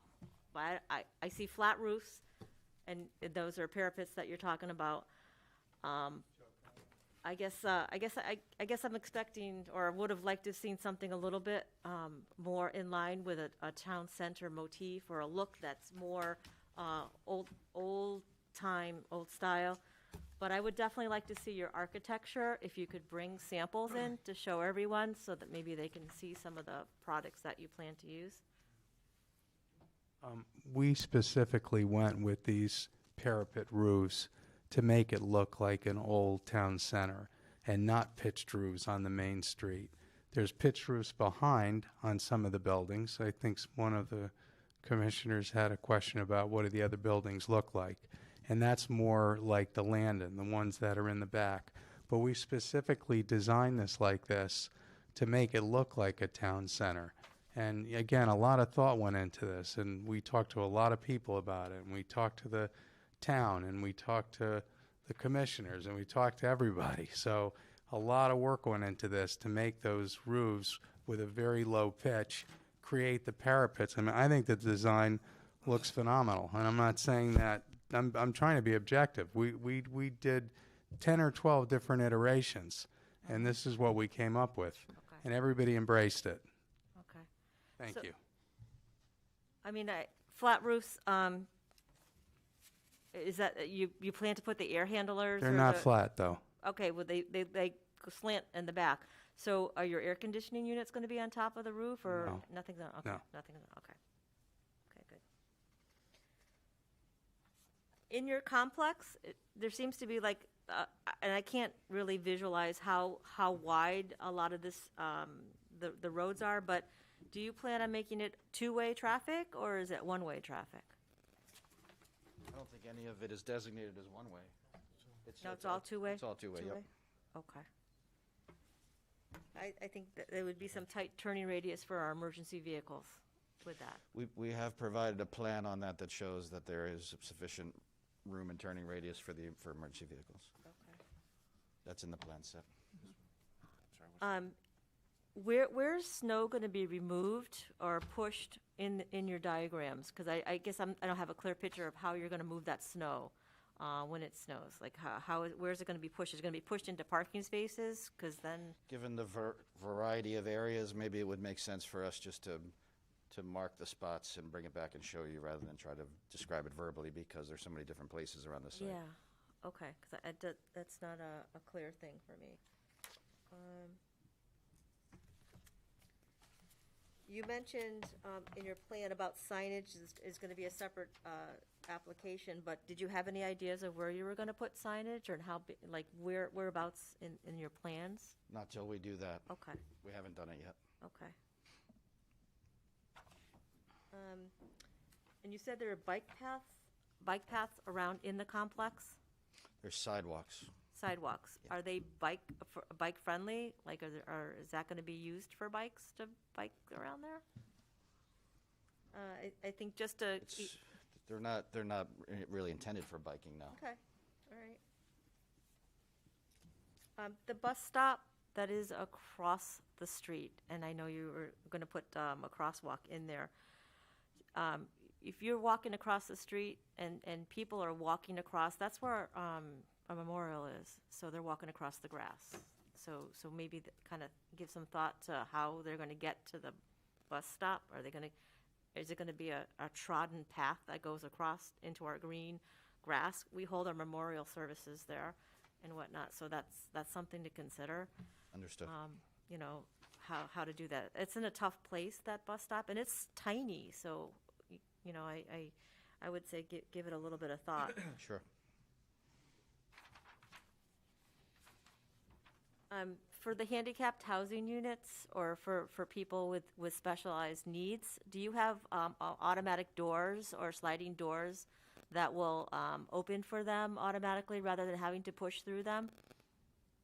I'll check on that. That's a good thing, and I'll tell you, your elevators accessible for ambulance stretchers, full size, full length ambulance stretchers. Okay, that's a good thing. And so I'll tell you, going into any kind of building with an ambulance stretcher, sliding doors are great. Automatic doors are great, rather than try to hold the door, hold it with your foot, and then try to push your stretcher through. So giving some thought to that, especially if this is going to be an older population in some areas and younger in the other, the population for the older folks, I would say definitely look at automatic doors.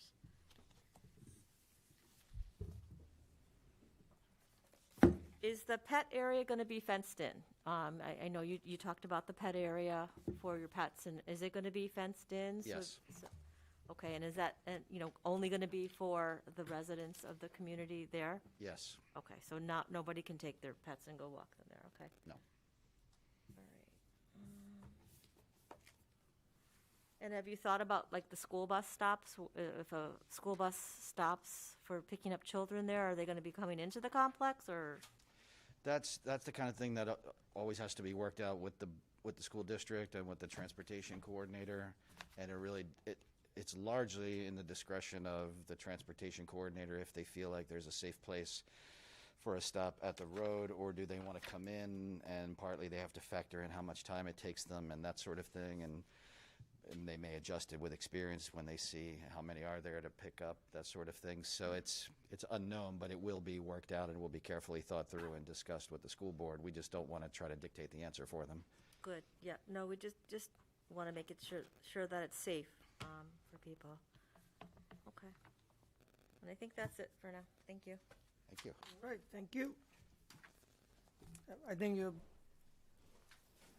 you guys have done, a good job from where you were last time, with the pre-application. Now, I see a lot of, good amenities included in. I think one of the things, I don't know if you have already done the research, is on the school-age children. I think we have a lot of developments where there are high number of units with 1 bedroom, 2 bedroom. It would be good to see the statistics, how many kids are in such developments, because, and that will give everybody a good indication of what we are talking about. As you heard from the public, that was one of the concerns. Like, do we have to worry about new school? So I think there are real numbers out there. Probably if you do some research and show us those numbers, that will alleviate some of the concerns. Sure. I think, other commissioners brought up the sidewalks along the Dividend Road and the Pratt Street. So just to give you an idea, we want to make this town center walkable. And ultimately, the goal, of the town is to connect to the waterfront. So we are looking at different options. And connecting through Dividend and Pratt might be one of the options, and might be an easier option because of other elements that we have to address on Glastonbury Ave. So there might be an alternate route. So if you can consider putting sidewalk there, I think that will help address that issue, and readily, that option would be available for the town to continue and provide access to the waterfront. Understood. If I may, Mr. Yeah. Chairman, I just want to state for the record that any applicant, they can certainly do things along their frontage, but they're not, we cannot ask them to do something Right. that's not on their I frontage. think I'm not putting as a condition. I'm just throwing out what the goal is of the town, and if it's feasible. I mean, that's up to the applicant. I'm not saying. We cannot ask them to do any of those off-site improvements on, for example, on Pratt Street. We can't have them do that. All right. Now, will there be designated affordable housing units in your development? Like, okay, 4B is affordable, 7A is affordable, or is it all mixed? What we usually do, Mr. Chairman, is you have an initial designation, but the units may change, and that's because if what we all hope happens, that somebody qualifies for an affordable unit and then their income grows and they're no longer qualified, then usually the plan sets forth that they have two options, and they have to choose one of two options, which is either move or do you want to stay in your unit and it be converted into a market rate unit? Your rent goes up, and then the next available unit that we can lease becomes the affordable unit. So they're not designated permanently. All right. You wouldn't put it on the plans to say this, Unit 5 is affordable for all time. But you initially say it'll be these units, and then it may need to change for that reason. All right, so that was the gist, like you're not identifying such and such affordable. Okay. No. And I think that's what I have. I just have one other question, sorry. You mentioned the demo plan on tab 14, and you scale out everything 1, 2, 3, 4, 5, 6, 7. You don't have to address it now, but when is the actual building coming down? And I know there's contamination in that building because it's been well publicized. How are you going to handle that, trucking that off-site? You're not burying it on-site, that kind of thing. But just basically how you're going to deal with the actual building itself, and what phase does that actually fall in? Does it fall into 1, 2, 3, 4, 5, 6, or 7? So you don't have to answer it now. I just want to throw it out, the actual demo of the building. Sure, I'll try to get you a general time. I mean, we won't know the exact date of starting, but in terms of number of days in when we expect to begin the demolition. I mean, you can just that talk they about the could do. phasing and the actual Okay, go demo ahead. of the building. If the phasing, we're talking about this phasing plan, but it really isn't a phasing plan. What we intend to do is build the community kind of in sequence. And what we're calling a phasing plan is what the initial occupancy of those buildings will be. So the community is just going to be built out in a 24-month period. When you see, phase 1, as we call it, those will be the first the apartment homes and retail occupied. So to your question, Commissioner, yeah, the retail is going to be the first thing occupied, and then what we're calling phasing, phase 2, will be the next buildings that will be occupied. But there's really no phasing. It's just a continuous build. With respect to the demo will probably take about 9 months, and that will be right in the beginning. So there'll be no phasing while that demo is going on, and the abatement and all that other kind of stuff. So Okay. there's been a lot of talk about that. So I want to clear. Any other questions for any of the commissioners? Procedurally to staff, to keep the meeting open, is there any special verbiage so it can be open to all subjects? Or we just say, we like to keep the meeting open? Usually when we have public meetings, we have to limit it to certain things. If we're going to keep this meeting open to quote-unquote all subjects, what is the verbiage that we should use to keep the meeting open? Well, we're not asking the applicant to do another presentation. Correct? So we're asking for responses to The questions Yeah. that has been your raised. questions Right. and And public any comments. additional comments? Right. Okay, that's fine, Is- if that's what you want to do. Yeah. I think, we just want to make applicant aware that we are continuing this, and. Because we can't we cannot close the public hearing because they Right. haven't had a chance to address. There was a lot of issues raised today, and a lot of information came in today that the commission needs to digest also. So, I just want to make sure that it's not limited on both sides. Right. For the applicant as well as for the commission. May I say a word about that? Just from my perspective, you really wouldn't want to, and I don't think legally you can sort of limit a public hearing to just certain things. So generally, you just continue the public hearing. So I just want to make sure that we did it the right way, so we say it the right way, so we do it the right way. Can I just ask one other thing, Mr. Chairman? It's just a request, if you're continuing to December 15th, which I hope you are, since there are still comments that we haven't received and we've opened the public hearing, we'd really like to have, and I ask that we be given all departmental staff comments less than a week from today so that we have time to address them and give you a full informed presentation next time. Is that fair? Is that fair, Kim? Is that good? Okay. Is that when we're continuing it to, December 15th? yeah, our next regular meeting is December 15th. That's when we would normally meet. We do not have any other applications that we receive for that meeting, so that would certainly be an ideal date because you'd already be scheduled in this room. So I'd like to make a motion to continue the public hearing to December 15th at 6:30. I'm assuming, Kim, 6:30? Correct? We got second, all in favor? Aye. Aye, and I think just for today's meeting, the seated member is Commissioner Aglico, and the remaining 4 regular members. Who is? I know, I don't count. It's okay. I mean, I could change. So, okay. Mr. Aglico and then Not Nancy. 4 She's the alternate. regular members. Tonight. Oh, got it. Right, got it, Okay. got it. Sorry, Nancy. Motion to adjourn? Okay. All right. Mr. Chairman, Yeah, motion I'm to sorry. Can I just add one quick thing? Yeah. My client wanted me to thank all of you for adding an extra meeting for us to do this tonight. We really appreciate it. Motion to adjourn. All in favor? Aye.